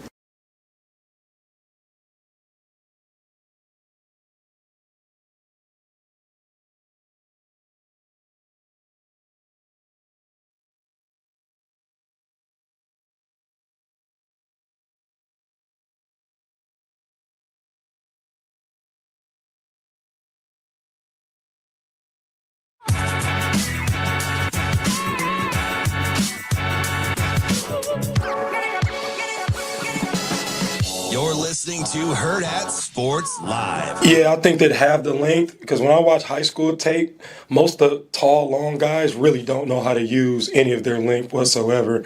They're 6'5", but like they're really not elongating and leaning into guys and keeping guys separated. So like from a development standpoint, even if they're like a 5-star, they walk through the door and they have so much room to grow and improve and understand how to use what they have, and so that's where the experience in my shoes helped, right, to kind of show them like, hey, you ain't even activating what you got yet, but we're going to get you there. So Welcome back, Hurrdat Sports Live. That's DB. I'm Ravi Lula here at Hurrdat Sports HQ. Want to remind you, make sure you give our friends over at Next Gen Mail Medical a call, 402-614-9700. Whether you need, I don't think they can make you any taller. So Coach Manning wants you on his defensive line, but might be able to help you put on a little muscle, depending on what you're looking for. The peptides, the testosterone, they will take care of you, whatever you need, and they will take great care of you just like they do of DB and myself. 402-614-9700. So Coach Manning made me think of something. I had a question. I'm glad somebody could. Well, I didn't say it was anything good, but I did think of something. Well, it's just good to have you thinking. So he's talking about defensive ends and kind of the 5-stars coming out, and they still got a lot to work on. So it made me curious, in your opinion, you've been around a lot of high school ball in your day. What position, it doesn't have to be with the staff you've been on specifically, but what position do you think struggles the most in terms of coaching at the high school level? Like by the time they get to college, you're like, I've got the most work to do with these guys. Ooh, I would say O-line. Okay. I'd say O-line. Just too many, hey, I'm bigger and stronger than everybody else. Yeah, and it's I think good, really good, high quality offensive line coaches are hard to come by. I don't even think it's that common in college to have great offensive line coaches, right? It's just hard. Yeah. And, just because you played it doesn't necessarily always make you a really good coach either, right? So sometimes it's, it's just about meeting people where they're at. Mm-hmm. But I would say offensive line. I don't know if I could get much pushback on that. No, probably not. Now, and as soon as you said it, that makes sense. I mean, I do think there's actually some really good quarterback coaching at the high school level. I agree. I thought maybe wide receiver. That's probably 2. I just don't know that you get great wide receiver coaching at the high school level. I would agree. I think it's another one of those where it's like, hey, this guy's physically better than you. You figure it out. You kind of go out there. You don't get a lot of the more difficult than defensive back. So I would for sure put it, because there are some good DB coaches. Sure. Yeah. There's some really good DB coaches, but you don't hear a lot of, oh man, that guy's, he's an elite level wide receiver coach. You know what I mean? Yeah. So I would probably put wide receiver 2. I was kind of trying to think and plus sometimes you can just run by guys. You're right. I think it's a hard, so I was trying to think of the ones that I think are hard evals coming from high school to college, and wide receiver for me is one of them, just because you can't and I don't know. I mean, there's so many intangibles. I remember seeing, was it McQuitty? I loved McQuitty. Was he the guy, light-skinned guy to St. Louis? He's probably like 18 or 19. I think so. Is it I thought Javon? McQuitty. Yeah, I thought McQuitty was like can't miss. Yeah. I watched him at Friday Night Lights, and I think wide receiver is difficult. I think it's a hard eval. It's a difficult evaluation. And so the ones that I mean, obviously offensive line is a great call, and I wasn't thinking of that one because I think that's a hard eval too, because you just have guys that can be bigger, stronger than everybody else, and you don't get a good sense necessarily of what their technique is and that type of thing. I also think running back can be kind of a challenging eval. I don't think it's as hard as wide receiver, but you do get a lot of I can just get to the outside and run by everybody for a lot of those guys, or I'm bigger, stronger, faster than everyone. I don't necessarily, you get the famous story with Derrick Henry where it's like, they never taught me how to do anything, right? I need you to chill for a minute, Coach Saban. Yeah. Nobody ever taught me how to do anything in high school. I was just a freak of nature, right? So I think running back is, and it's a little bit different question than the coaching versus the eval, but I think running back can be kind of a tricky eval in high school too. Yeah, you have a better sense for it than I do. It's a little easier for me, although I don't know. It's hard with what coaches are looking for at the next level now because, they're so specific. Is this a 3 down guy? Mhm. Is this a 3rd down guy? Well, and then scheme and as well, right? Like, hey, this guy's really good at counter versus stretch Zone versus duo or whatever. Yeah, that's actually. I don't think we talk about that hardly at all with running backs. It's kind of a big deal, right? It's a really big deal. You see running backs change locales in the NFL all the time, and sometimes people wonder what happened. Mhm. To the good or to the bad. Yeah. And sometimes it's just Like, blocking. where'd this guy come from? It's just blocking schemes. Yeah. Okay, I'm comfortable. This fits my running style Yeah. better than is that okay? So that brings up a different interesting question. I think so running back obviously can be super scheme skill set dependent. We talked about with Corey Brown, Roy Manning, the like defensive and with Riley Van Poppel, like defensive line can be super scheme and skill set dependent on how you look. You had that kind of run in the NFL where people would sign corners and be like, "Oh, I want them to be a man corner," but they are used to being a zone corner, like super scheme. Like, what position for you is the most? And I'm going to take Scheme quarterback dependent? out of it because I think quarterback we all kind of understand is a little system dependent. Like, which of those other ones to you are? And obviously, you've got zone versus man blocking in offensive line as well. I'll take offensive line out of it because I think Again, that's the easy answer. Obvious. Yeah. I'll go secondary. Okay. Right, because there's so many different techniques. Do I want to? Am I press man? Am I going to bail? Some coaches now don't like backpedaling. Some guys are half turn guys, and then the coverages. Yeah. Right. Am I 2-eye safety? Am I single eye safety? Am I corners? Am I? It's just I would probably say secondary because secondary is actually kind of hard for me to evaluate too. Yeah. It really is because, you can get away with a lot of things in high school that you just can't at the next level. An easier eval for me would be at the safety spot. Sure. Much easier for me than like more of a 1-to-1 playing corner comparison. Yeah, like I can tell, if you can get into the box, can you get to the half, or you have range. Like you can see that. Where corners you can physically sort of. Yeah, and a lot of it has people. to be with how your secondary coach or your coordinator likes to play defense. Sure. I mean, Coop was a big man-to-man guy. Yeah. Right. So I mean, coming out of high school playing a ton of zone, if you weren't used to playing within 3-4 feet of a guy, you get real uncomfortable. It makes you uncomfortable. Yeah. So I would probably say secondary after O-line. Is when you're looking at secondary and some of those specifics, how much within the different, because I mean, obviously you got the man versus zone principles, which are way different. How different are, in terms of an adjustment, are kind of the different types of zones you can run in a secondary for a guy that's trying to come from high school? Well, there's a ton. You could play palms, you could play 2, you could play 3, you could play, quarter, half. There's you can play matchup. There's more than a handful. Yeah. How hard is it to adjust between some of those zones versus like going from a man to some of those zone concepts? Because I would think going from a man to like a matchup is maybe easier than going from, say, like a quarters to a matchup. But I might be off there. I don't know.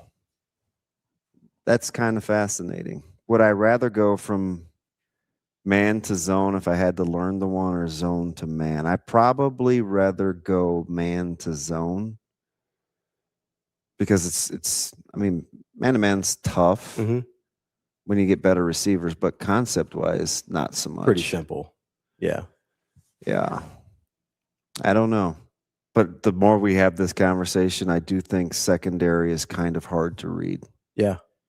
Yeah, like there's a guy that I like coming out of high school that I'm waiting to kind of make his mark at Nebraska, and that's a guy like Tanner Turch. Sure. Yeah. Turch has a lot of the skills that I think I would like in a secondary player, but then you got to be able to come out of the half and play in space and limit two-way goes, which a lot of times is not really a thing in high school, unless you play it that way. And we were fortunate because where I coach it. I mean, you have to play it like that if you want to play if you want to play safety at our place. Yeah. So when let's say you're evaluating secondary talent, I know there's certain things you can teach. Like Coach Manning was talking about teaching skills and that being one of the most important thing about football. But since we're talking secondary, I'll stay there.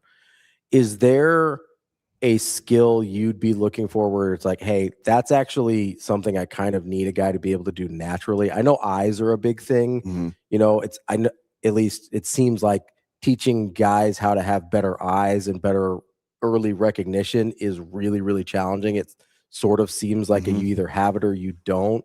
Like, is it early play recognition? Is it eyes? Or like, is there a skill that you're like, man, if he can't do that, I don't love my chances to get what I need out of him? So if I'll just limit it to physical attributes, sure. Because like pre-snap awareness and obviously the ability to deduce plays is it's kind of different. It's really good, which is, you know, one of the cool little things about what Coach Brown said yesterday, talking D-line, which we don't hear this enough, is play tendencies and fitting in the run game via formations. A lot of times we want to do things like formation rec for our D-line, and we'll talk ourselves out of it because we're like, it's too much. Yeah. You know, we'd like to move to, you know, offset backs or away from backs because we can easily get tendency, but can D-line pick it up or do we have to tell them?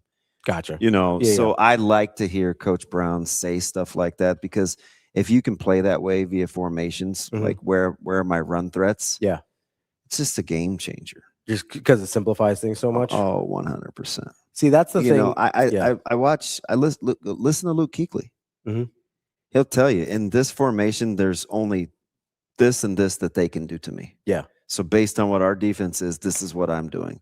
And you listen to him talk through it and it's like, well, why can't everybody think like that? You know, because it's true. Yeah. Right? You know, it's funny. I had somebody ask me one time. I can either get reached or I can get scooped. I can, you know, they may base me. I can get the double here. Well, if they double and this is an offset back, this is probably where I need to work back to. Yeah. Right. Like the more you can do those kinds of things, obviously, the more complete you could be. But if I was going to take a skill set of somebody in the secondary, it's either probably body control or like his spatial awareness. Right? Where am I relative to where I need to be? Does that include like navigating traffic? Oh yeah. In terms of spatial awareness? Oh yeah. Because things get messy there a lot, right? Yeah, especially if you're trying to get downhill. I mean, how many times do you see these guys running over routes and they're actually coming to the safety? Like they're running towards you. They're running towards you. And they still end up going by you. Yeah. A lot. Right? It's like well, that was the Jeremiah Smith touchdown a couple years ago, right? Yeah, with the over route. Yeah, and it's like running at the safety. Get out of your back pedal. It's like he's coming. No, it was SC.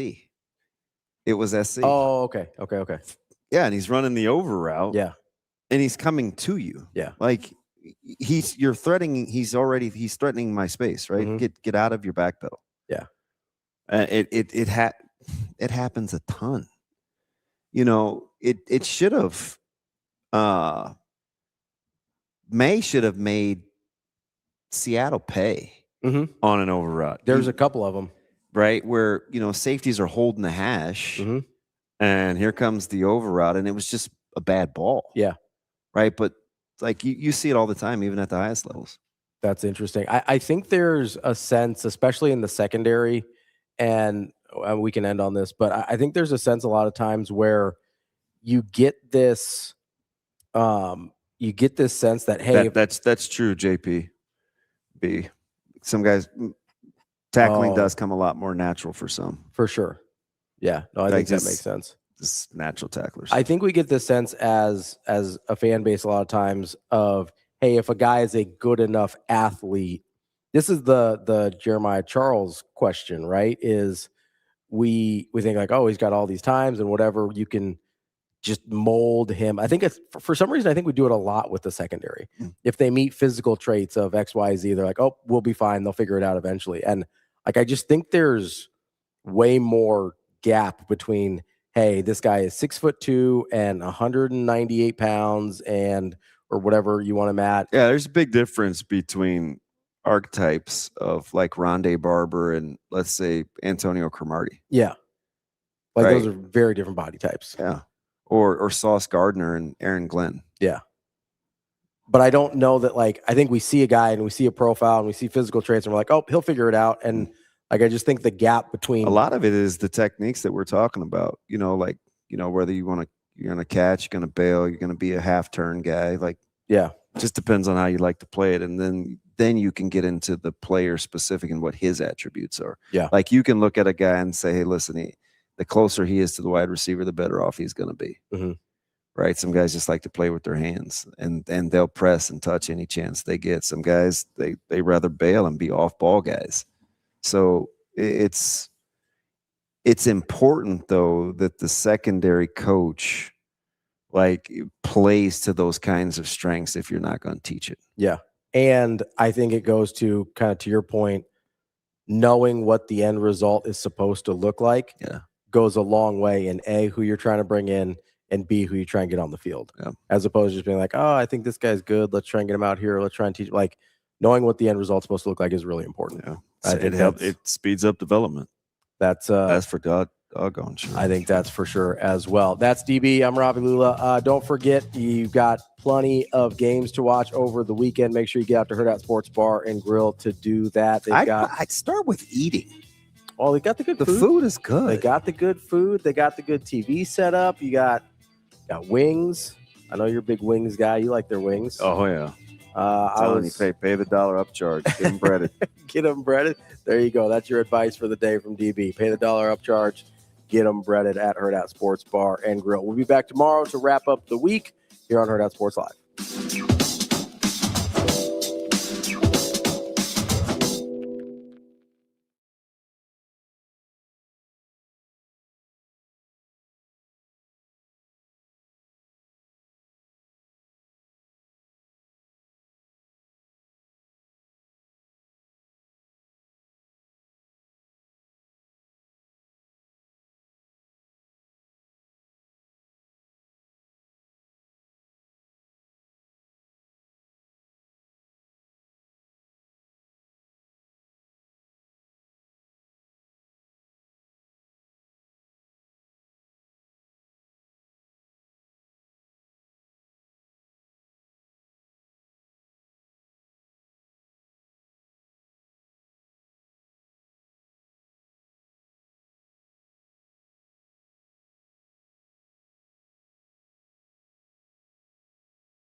Yeah, well, Blackwoods isn't going anywhere.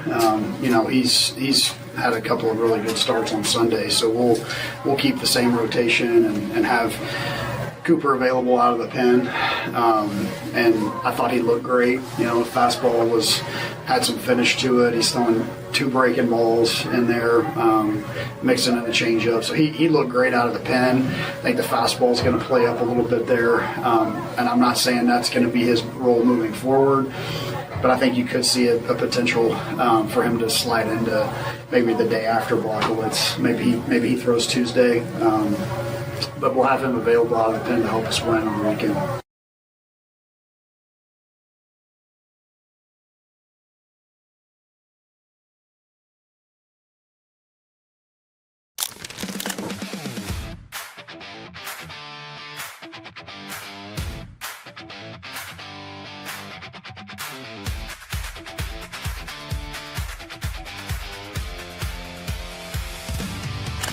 Well, the first part of your question, I was kind of on the tad end of that portal window, so got a chance to meet Jasir while he was here on his visit, and then some things family-wise happened, and I got a chance to do some things over Zoom calls with Owen.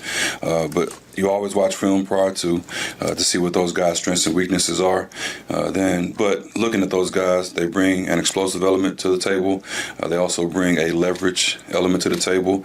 And not saying that because of their height, but because sometimes a guy may be 6'1", but play like he's 6'5". But those guys in that 6'1" to 6'2" range, but play with great leverage and good knee bend.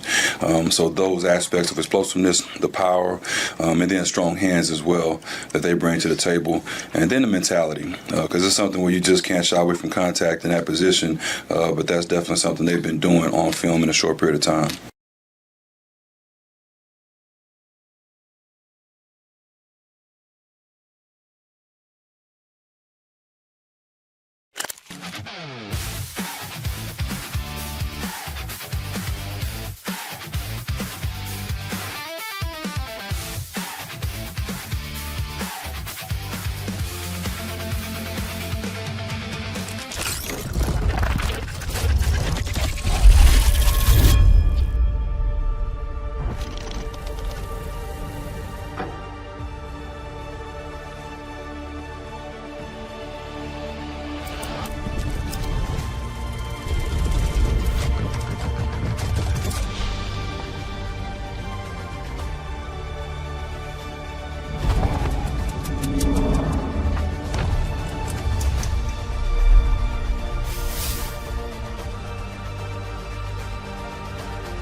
No doubt. It was very, very fast. And something, to be completely honest with you, 3 years ago wasn't even close to on my radar.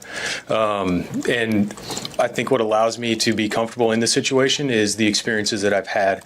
Number one, throughout the NFL, the different coordinators that I've been a part of with Darren Rizzi, Bones, Jeremy Springer, who's with the Patriots now.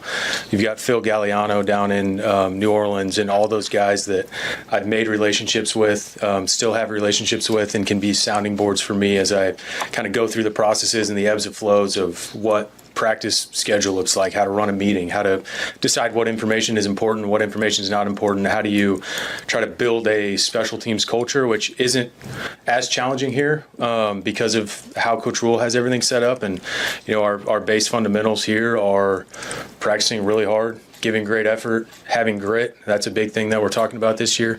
And all of those things encapsulate what we want to do and what we need to do on special teams. So having that comfortability level with those people and walking into this building and having that kind of base already set allows us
Welcome into Blue Jay Breakdown. That's Jacob Padilla. I'm Ravi Lula here at Hurrdat Sports HQ.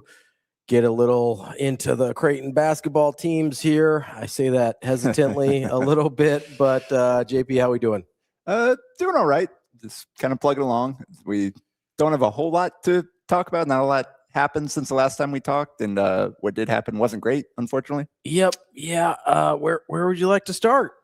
Well, I guess probably just that game last night. Deja vu. Yeah. I just gotta say, getting swept by DePaul is pretty rough. It's not great. It's pretty hard. First time DePaul has beat Creighton twice since 1977-78. Yep. So I don't know if you know this. They weren't in the Big East at the time. No. That was it was rough out here. It was tough.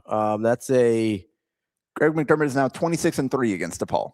And 2 of those 3 are this year. Correct. Was DePaul in the Big East at the time? In 78-7? That's a good. I have no idea. I think so. I don't know how long they've been in the Big East. We'll do a little sleuthing here, Shane. Yeah. That's a good question. Yeah, it's strange times. There are so many parallels to the 14-15 season, which shout out to Matt DeMarinis, who was making that comp before the season started, just based on some of the things he had seen in the preseason.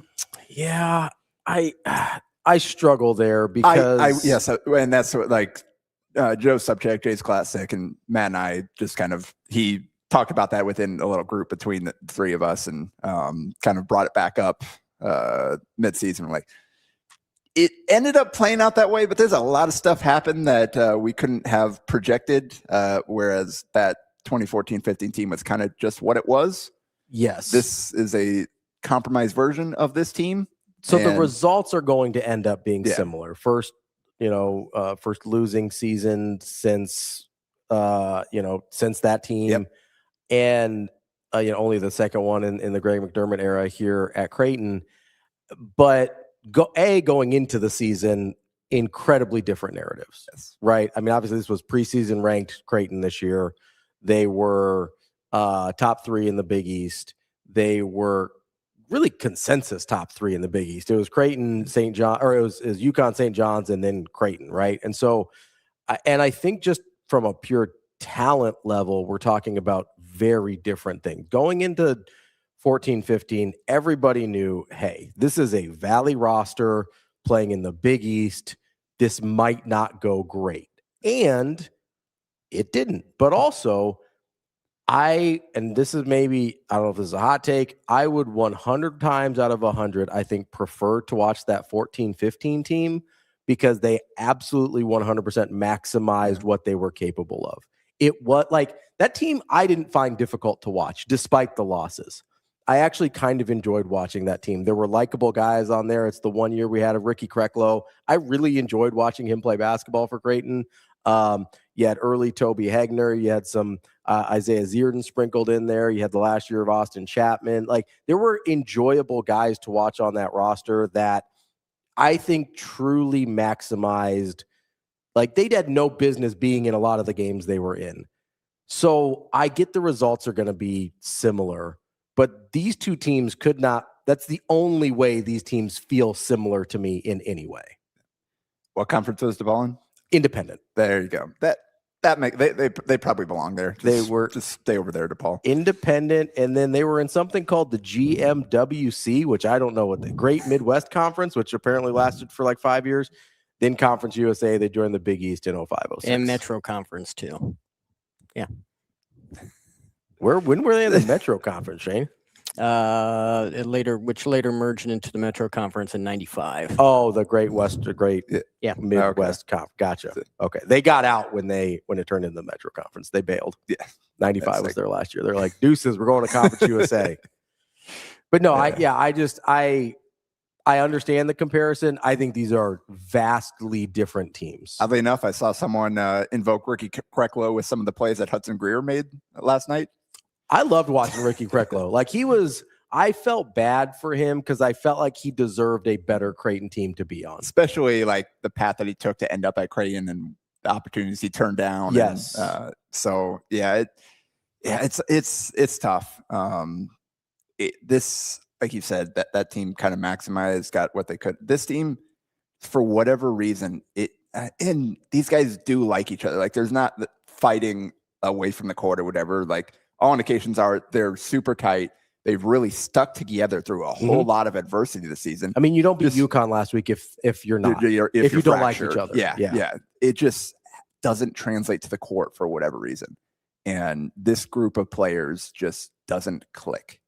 And it's hard. And the thing is, like, I don't know. It's got to be hard to game plan when you have no idea what you're getting from anybody in any given game. From game to game, you don't know what to expect. Like from literally anyone on the roster. The effort level from like Josh Dix and Jason Green, you know those guys are going to give you everything they've got. But the productivity, the number, like no idea. Even with those guys, you don't know what you're going to get. And there are literally no constants on this team. And the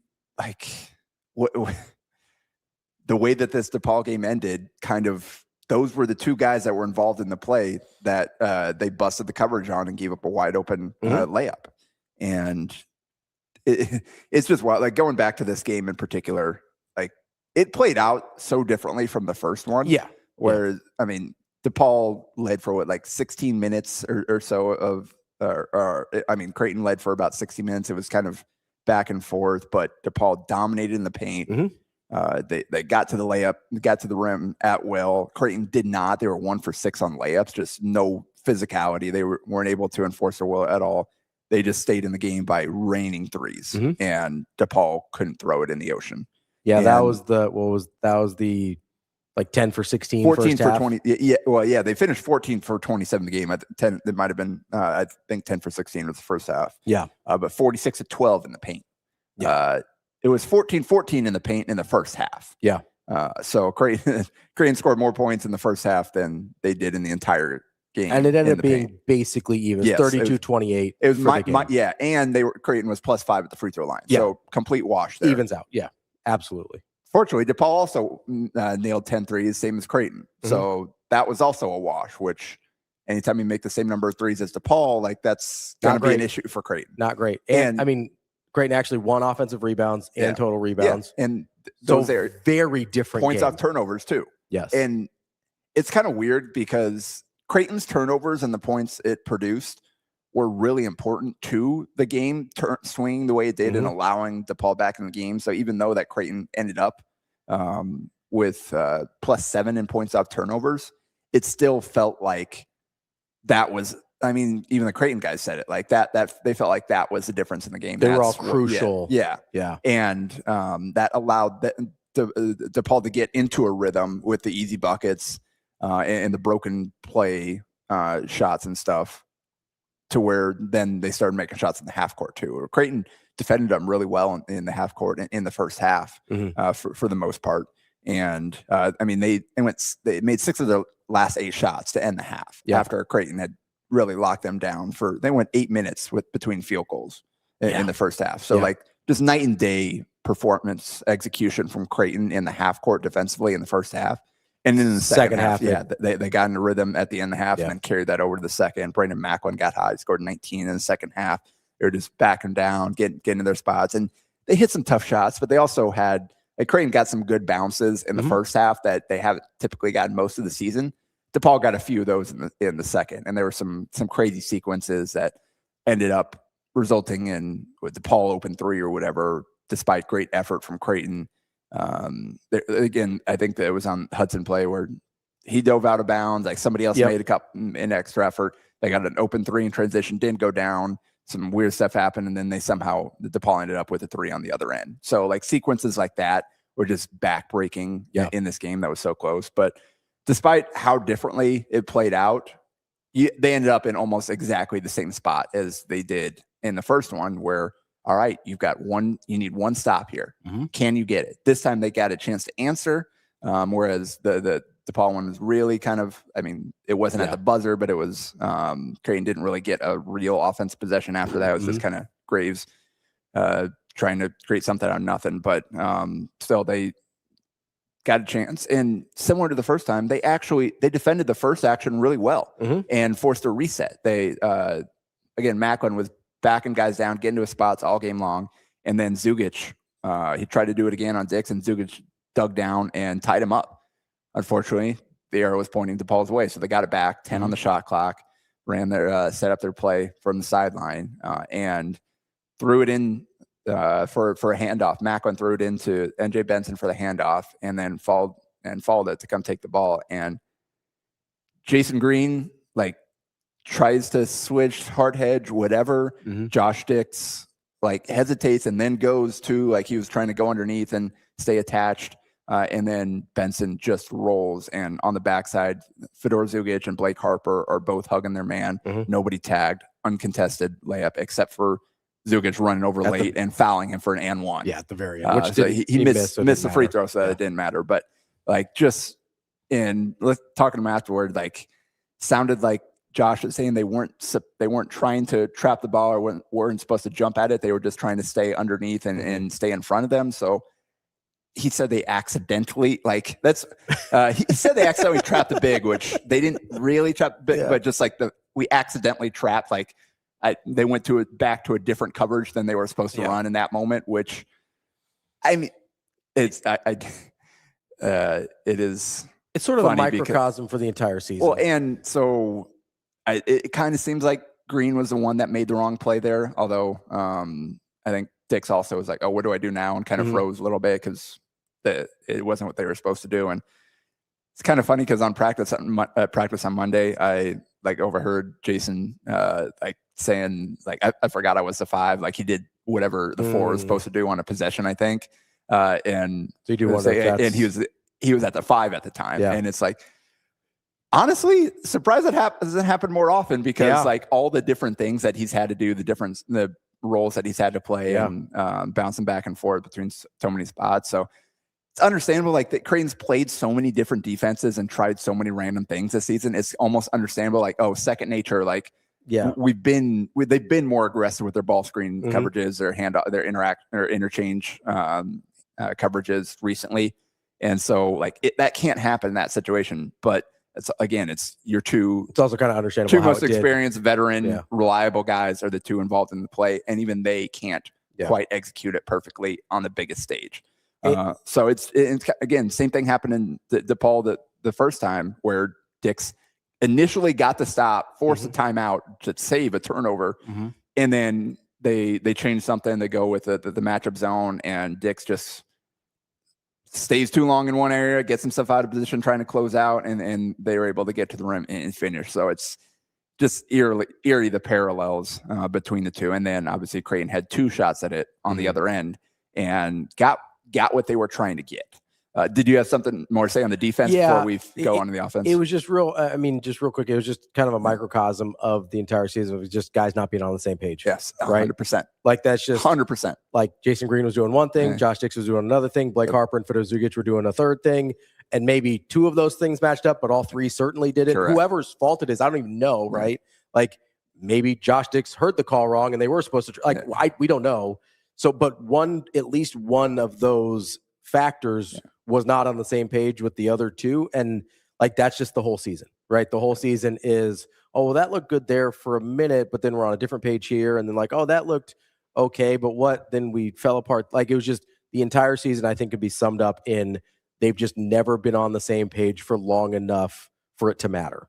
And that's exactly what we saw. They were on the same page until the tie-up, right? Yep. And then after the tie-up, they weren't on the same page for long enough for it to matter. It's exact. So they were able, one effort, they're able to be locked in, connected for one effort. Then they had to do it again on second straight play, and they weren't able to do it. It's just play to play, game to game. It just doesn't click for whatever reason. They just have never been able to figure out how to get everybody on the same page consistently. I mean, trust me. The coaches have tried. They've been trying since these guys got here. It's not like the guys aren't. It's not necessarily that they're not listening and not trying. It's just it isn't not working. Clicking. Just exactly. Not clicking. And I think a lot of times it's easy to point. You mentioned, a lot of times there's a fracture or something when this doesn't happen. That doesn't appear to be the case. It doesn't appear to be an effort issue. It doesn't appear to be a buy-in issue.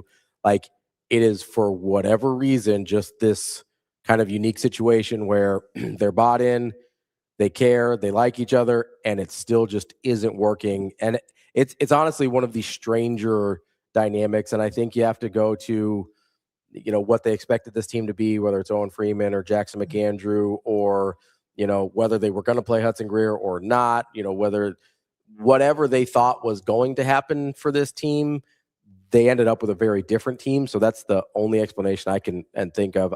I've got a bigger picture question, but let's get to the offensive series first after DePaul took the lead. Yeah, and so first possession, like they get transition, go down, call the timeout. First possession, just run a ball screen with Benson, with Harper, with Benson on him, screening for Graves to get the switch, to try to create a mismatch and to go ISO. Like that was the play they were called. That's what they were trying to do. They got it. Graves spun his way to the basket, tried the scoop extension finish, and just pretty good look, tough finish, but left it short. Like if that's the shot you're taking, that situation, like they ultimately kind of got what they wanted. Yeah. He just wasn't able to make the play. Yeah. And so the question is that mismatch hunting in that situation, mismatch hunting ISO, is that what you would like to see them go to? And probably not, but at the same time, like Josh Dix had just hit a big three a couple of possessions ago. Do you want him getting a touch in that situation? That being said, kind of like I was going back and forth with somebody on this. Have they really executed their half-court sets? So that's their off-ball stuff. Like, what is your best play to get Josh Dix a look? And can you execute it? Yeah, exactly. Yeah. Or is it? And you see so much of this, like late in halves or whatever, or late in games where coaches they go into the ISO. They go into like the simplest thing they can do because there are fewer variables. Yeah. It's less you have to worry about because you worry about timing and all that stuff. Less has to go right. Exactly. A lot of times you can get bailed out with a foul call, which Nick Graves had done several times in the course of the second half. Like there's fewer things that can go wrong and about the same number of things that can go right. Yeah. So just fewer moving pieces. Like you're a little bit more in control if this is just what you do. Especially if you're Creighton and haven't done a lot of those things well. Yes. Right. Like it's different if you're Creighton 2 or 3 years ago and you're like, hey, we execute our half court sets with incredible efficiency. Like that's not the case this year. I don't have a problem with the play call in that situation. I really don't. Yep. But so leaves it short. Great effort from Jason Green to tap it out, and Blake Harper goes over there and grabs it. At that point, kind of dribbles over the quarter, passes to Graves. There, nothing really happening, and then they get the timeout call with 3.3 left. They attack Benson. The way it played out was exactly what the call was, 100%, and what they were trying to get, and got a look, probably a better look. Inbounded to Harper, popping to the elbow with Benson on him, kind of like looked to his left and then spun back over his right shoulder to get to that left hand. Got downhill. He got a step on him. He kind of rounded out his drive and then tried to jump sideways into him. And honestly, like Benson wasn't in legal guarding position necessarily, but Harper also jumped so far sideways into him. It's like, you're not going to get that call in that situation. Also, there wasn't very much contact. So this is the part that's frustrating to me, is it felt like he had beat Benson by enough that Benson wasn't really even in a good position to foul him. He was turned backwards. Like the contact was a little bit of like his back hip. Yes. Because he had, if he just goes to the rim, that's an open layup. Yeah. But kind of the route he took and then the decision to jump sideways as far as he did, trying to create the contact and just leaves it short. Yep. And like that's a situation where you got what you wanted. And again, he just wasn't able to execute. Those are, two guys between them. Harper was 0 for 2. That was his only shot at the rim. And Graves was 2 for 9, 2 for 6 on twos in that game. Did most of his damage from the free throw line. Yeah. So just, I don't like you kind of got what you wanted, but also with guys that hadn't made those shots most of the game, it's like, but where do you go? Again, who is going to be able to get a good look with 3.3 to go, especially considering like the defensive matchups and where you wanted to attack? they got what they wanted and just didn't make the play. And because you probably don't want Josh Dix. I mean, you don't want Josh Dix to like ISO somebody. And I think he had gun on him. He's 6'7", long arms. Like that's not a good option. I mean, maybe you go to Fedor. Like maybe that's pretty much, unless you're going to Fedor or Swartz, who was 1 for 4, and didn't play much. Subbed them in for the last play for spacing purposes instead of Fedor, I believe. But but like if you're going to go to someone else, it's probably one of those two guys. And Fedor had a better night than the rest of the guys we're talking about here in terms of actually shooting the ball. So I don't know, maybe that's an option there, but down 1, you don't necessarily want to run a play for a 3 either. Yeah. So and Fedor, he can get to the rim, but he's very much a straight line situational driver, not a guy that's going to create his own. Yeah, it's like attacking off a closeout, things like that. Like maybe if you get him into a pick and roll, he can get there if you get an advantage. But, so there wasn't a lot of good options. They got to the rim twice and missed 2 layups. And if Harper just does go to the hoop, he probably, the chance of him making that layup are pretty high. Or even more on balance, as opposed to jumping as far as he did. Again, he gave himself a tough angle because of kind of the rounded drive and wasn't able to get into Benson's body and cut him off that way. And we've seen him, tough thing, like we've seen him make shots like this in the past, but we've also seen him try to create contact and not be able to finish at the same time. So it's like, he's a hard read. Like I don't really know. And he's an untraditional driver, right? Like he's not a guy that beats his man straight up very often. And it's weird because like in plays, like the touch and strength look incredible. And there are others where like flail wildly out of control type of shots that would. I think he's a guy that almost needs the contact to sort of ground him towards what he's trying to do when there isn't contact. Yeah. It's almost like when you see guys pull the chair in a post up, like it seems like some of his drives, it feels like somebody pulled the chair when they're not willing to just stick on his hip and give him the contact that he wants. There wasn't necessarily a better option. You got to the rim 2 times and just weren't able to do it. But it's, again, kind of a microcosm of this team. You don't know what you're going to get at any given time from any given player. And it kind of leads me to, and then we'll get to the women after this, as they haven't played, but they've got a game tonight. Yeah. To the point though, what you said, and again, shout out Jay's Classic here. He put this out there. 3-3 in games decided by 1 possession. Creighton could easily could be 17-12 as it could be 11-8 right now. But it's right in the middle and kind of water finds level. This is what this team is. Yeah, it's probably about right. It's inconsistent. Yeah, like you've got 2 buzzer beaters on the year. Yeah. Those can easily go the other way. And, I don't sit here and say this after we've seen it play out. I can't sit here and say, oh, this team should have 18 wins. I sit here and go, this team seems a little fortunate to have 14 wins at certain points. But I do have to ask, and I haven't heard a ton of people talk about this, and I don't want this to be like hot takey or disparaging at all, but there is sort of a unique coaching staff situation this year that is a variable that we haven't really discussed and that didn't exist last year. Yeah. We don't know how long Coach Mack's going to be around. You have a head coach in waiting in Al Huss, which I think everybody's excited about. Yeah. Like everybody loves Al Huss. I was happy when they brought him back. I thought that was a good get. I still do. But I also wonder, it's certainly, I think, more collaborative than the baseball situation might have been a couple of years ago. But 100%.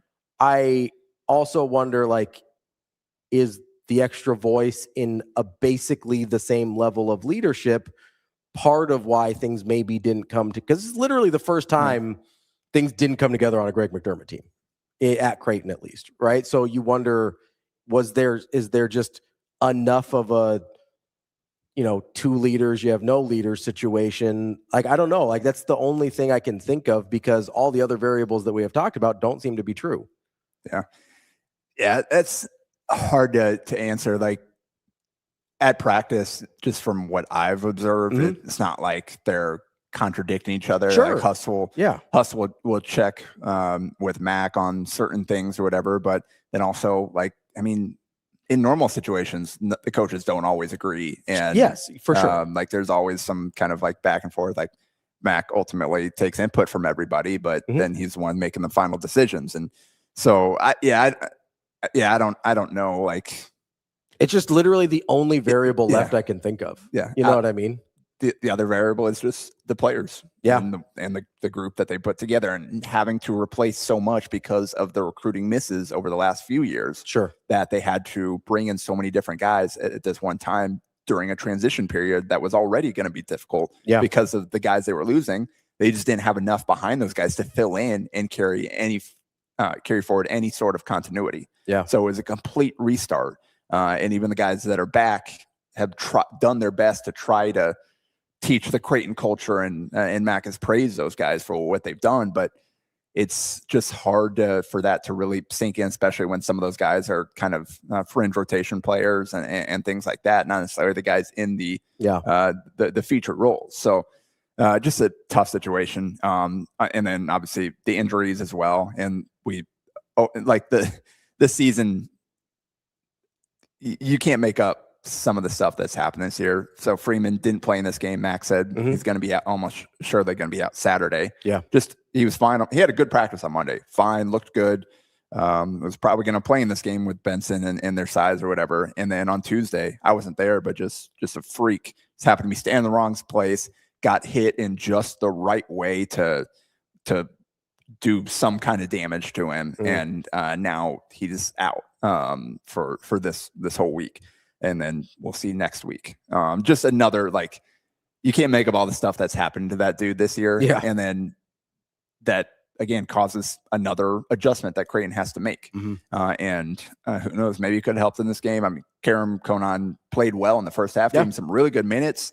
Second half, not as much. And it's always going to be a mistake here or there with him out there as he's trying to learn. So just unfortunate spot to be in. And the implications of this game were pretty massive as you look to the conference tournament standings and seeding. DePaul is the team directly behind Creighton, running them down. And after that game, they're tied in the loss column. Creighton's half a game up in the win column. So, and now DePaul has the tiebreaker by winning both games. So if Creighton wants to hold on to that 5 spot, they need some help, and they've got to take care of business on their own. They're still like they would have with a win. You're half a game back in the loss column of Seton Hall for that 4th spot, and instead now you're half a game up on the 6th spot, and again without the tiebreaker. And you just kind of like that was huge for Creighton trying to hold on to, like, to stay out of that first day competition in the Big East tournament. So Creighton, these are pretty. Creighton's got to go win these last 2 games. It's that simple to have to hold on to that spot. You can't just hope that DePaul is going to lose out with the way they're playing this season. And heck, that Providence game is important too, because Providence, they've got 11 losses, so they're only a game back in the loss column.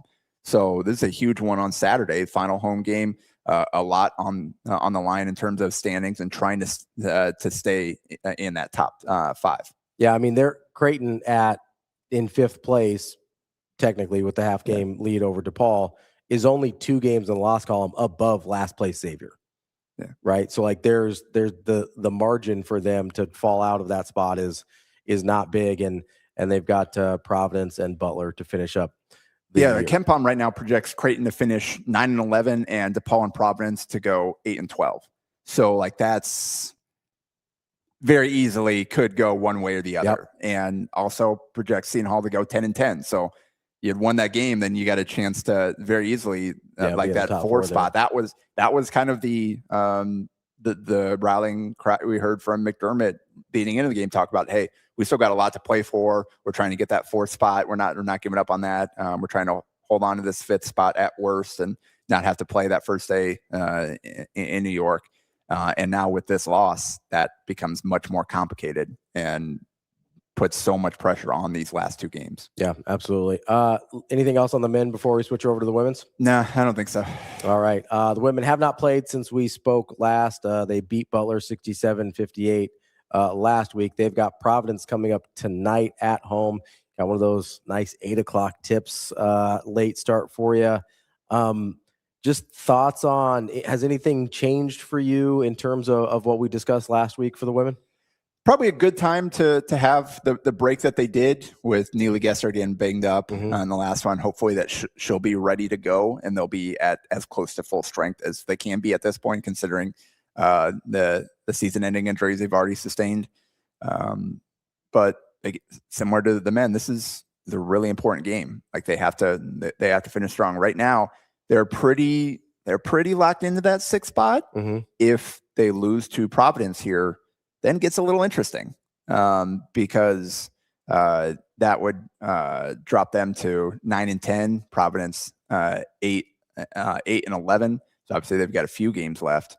But I mean, it's they got just Marquette left after that. So I mean, it's they feel pretty locked into that. They're like they're half. They're 2 games up on Providence. Yeah, and I was just looking at the math wrong. So game and a half back on Marquette. Yeah, so if Creighton would have to lose out for Providence to pull even with them with these last 2 games. So basically, they can clinch that 6th spot if they beat Providence. Yeah, is what is on the line in this game. They probably Marquette's probably not losing to Providence, so you're probably not tracking them down. Yeah, probably either. not getting any help there. So it is still important though, just to get this win, to lock that spot in and feel good going in. Don't provide any room for something weird happening, dropping down a spot there. So because of that, again, if they lose to Providence tonight, Providence would have the sweep and the tie break for the standings there, so they would drop. They would drop down if they end up tying again. Yeah, if they were able to knock off Marquette and steal that one. So big one on the line tonight. Hopefully they're healthy and they can because they've got Xavier the last one. They're down there tied for last. That's at Xavier though, so you got to go on the road. So I mean, favorable finish here for this season. They got through the tough stretch. Yeah. And so like again, the 6th place finish in the Big East going into the season, and especially the way the season started. I think Jim Flannery would love that.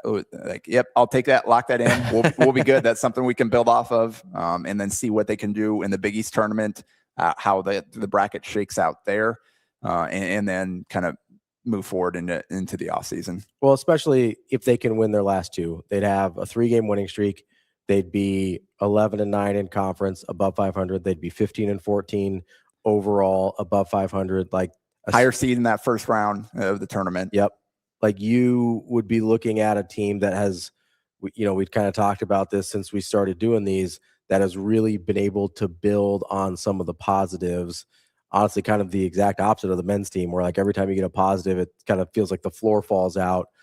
This women's team's been able to build on the positives whenever they've been able to get them. And yeah, you're going to end up with similar records between the men's and women's teams, but I think you feel dramatically different about the women's team going into the Big East tournament as opposed to the men's. Yeah. And I mean, they get that 6th spot. You face the 11 in the first round. That's obviously a game that you can win because you beat those teams. And then you're looking at Seton Hall is the 3 seed. If they win that first round game, like that's a team that you can beat. Yeah. So you got a chance to obviously make a run here before you run into UConn. Yeah. So just see if they can build some good momentum here to close out the season, get some good vibes going into the off season, and then hopefully get healthy for next season. Add the new players. Maya Moore, who was at the senior day game. Dropped another 50 piece. That's pretty good. What's 3rd time? Maybe this second or 3rd at time? least 2nd. Yeah. I know it's at least the 2nd. Yeah. There might be, for some reason, I think there's like a 49. Yeah. There might be 2 and a 49. Something like that. Yeah. I'll count it. Yeah. I'll count it as a 50 piece. So yeah, that's on the way. Yeah. To add to kind of what they established this year, to see kind of what Neely Gesser and Ava Zediker can do to close out their freshman seasons. Obviously, they've done some pretty special things for first-year players in this program so far, and a few more chances to kind of build on that. You look at this team, and I believe they've beaten every team in the league except UConn and Villanova, right? I believe so. So they beat Seton Hall at the beginning of this month on the road. So you mentioned if that's their second round matchup, that's a game they can absolutely win. They swept St. John's. They got Marquette. You know, like every one of these teams is a team that Creighton can beat, except UConn. And not that they can't beat Villanova, but they didn't during the regular season. But those were both 10, 11-point games. Yeah. I think the exact same score, right? Yep. So that's a team you're at least in the neighborhood of. Yeah. You know, so you look at this, you go, hey, like you feel pretty good, especially if you can get Neely healthy. You feel pretty good about how things are shaping up last couple games and then heading into the tournament. So that's the women's side of things. We miss anything? I don't think so. All right. That is Blue Jay Breakdown. That's Jacob. I'm Ravi. We will be back next week, hopefully with some more wins, but certainly with at least some more games to talk about here on Blue Jay Breakdown. Don't forget, join DB and I tomorrow on Hurrdat Sports Live to wrap up your week. We'll be back later.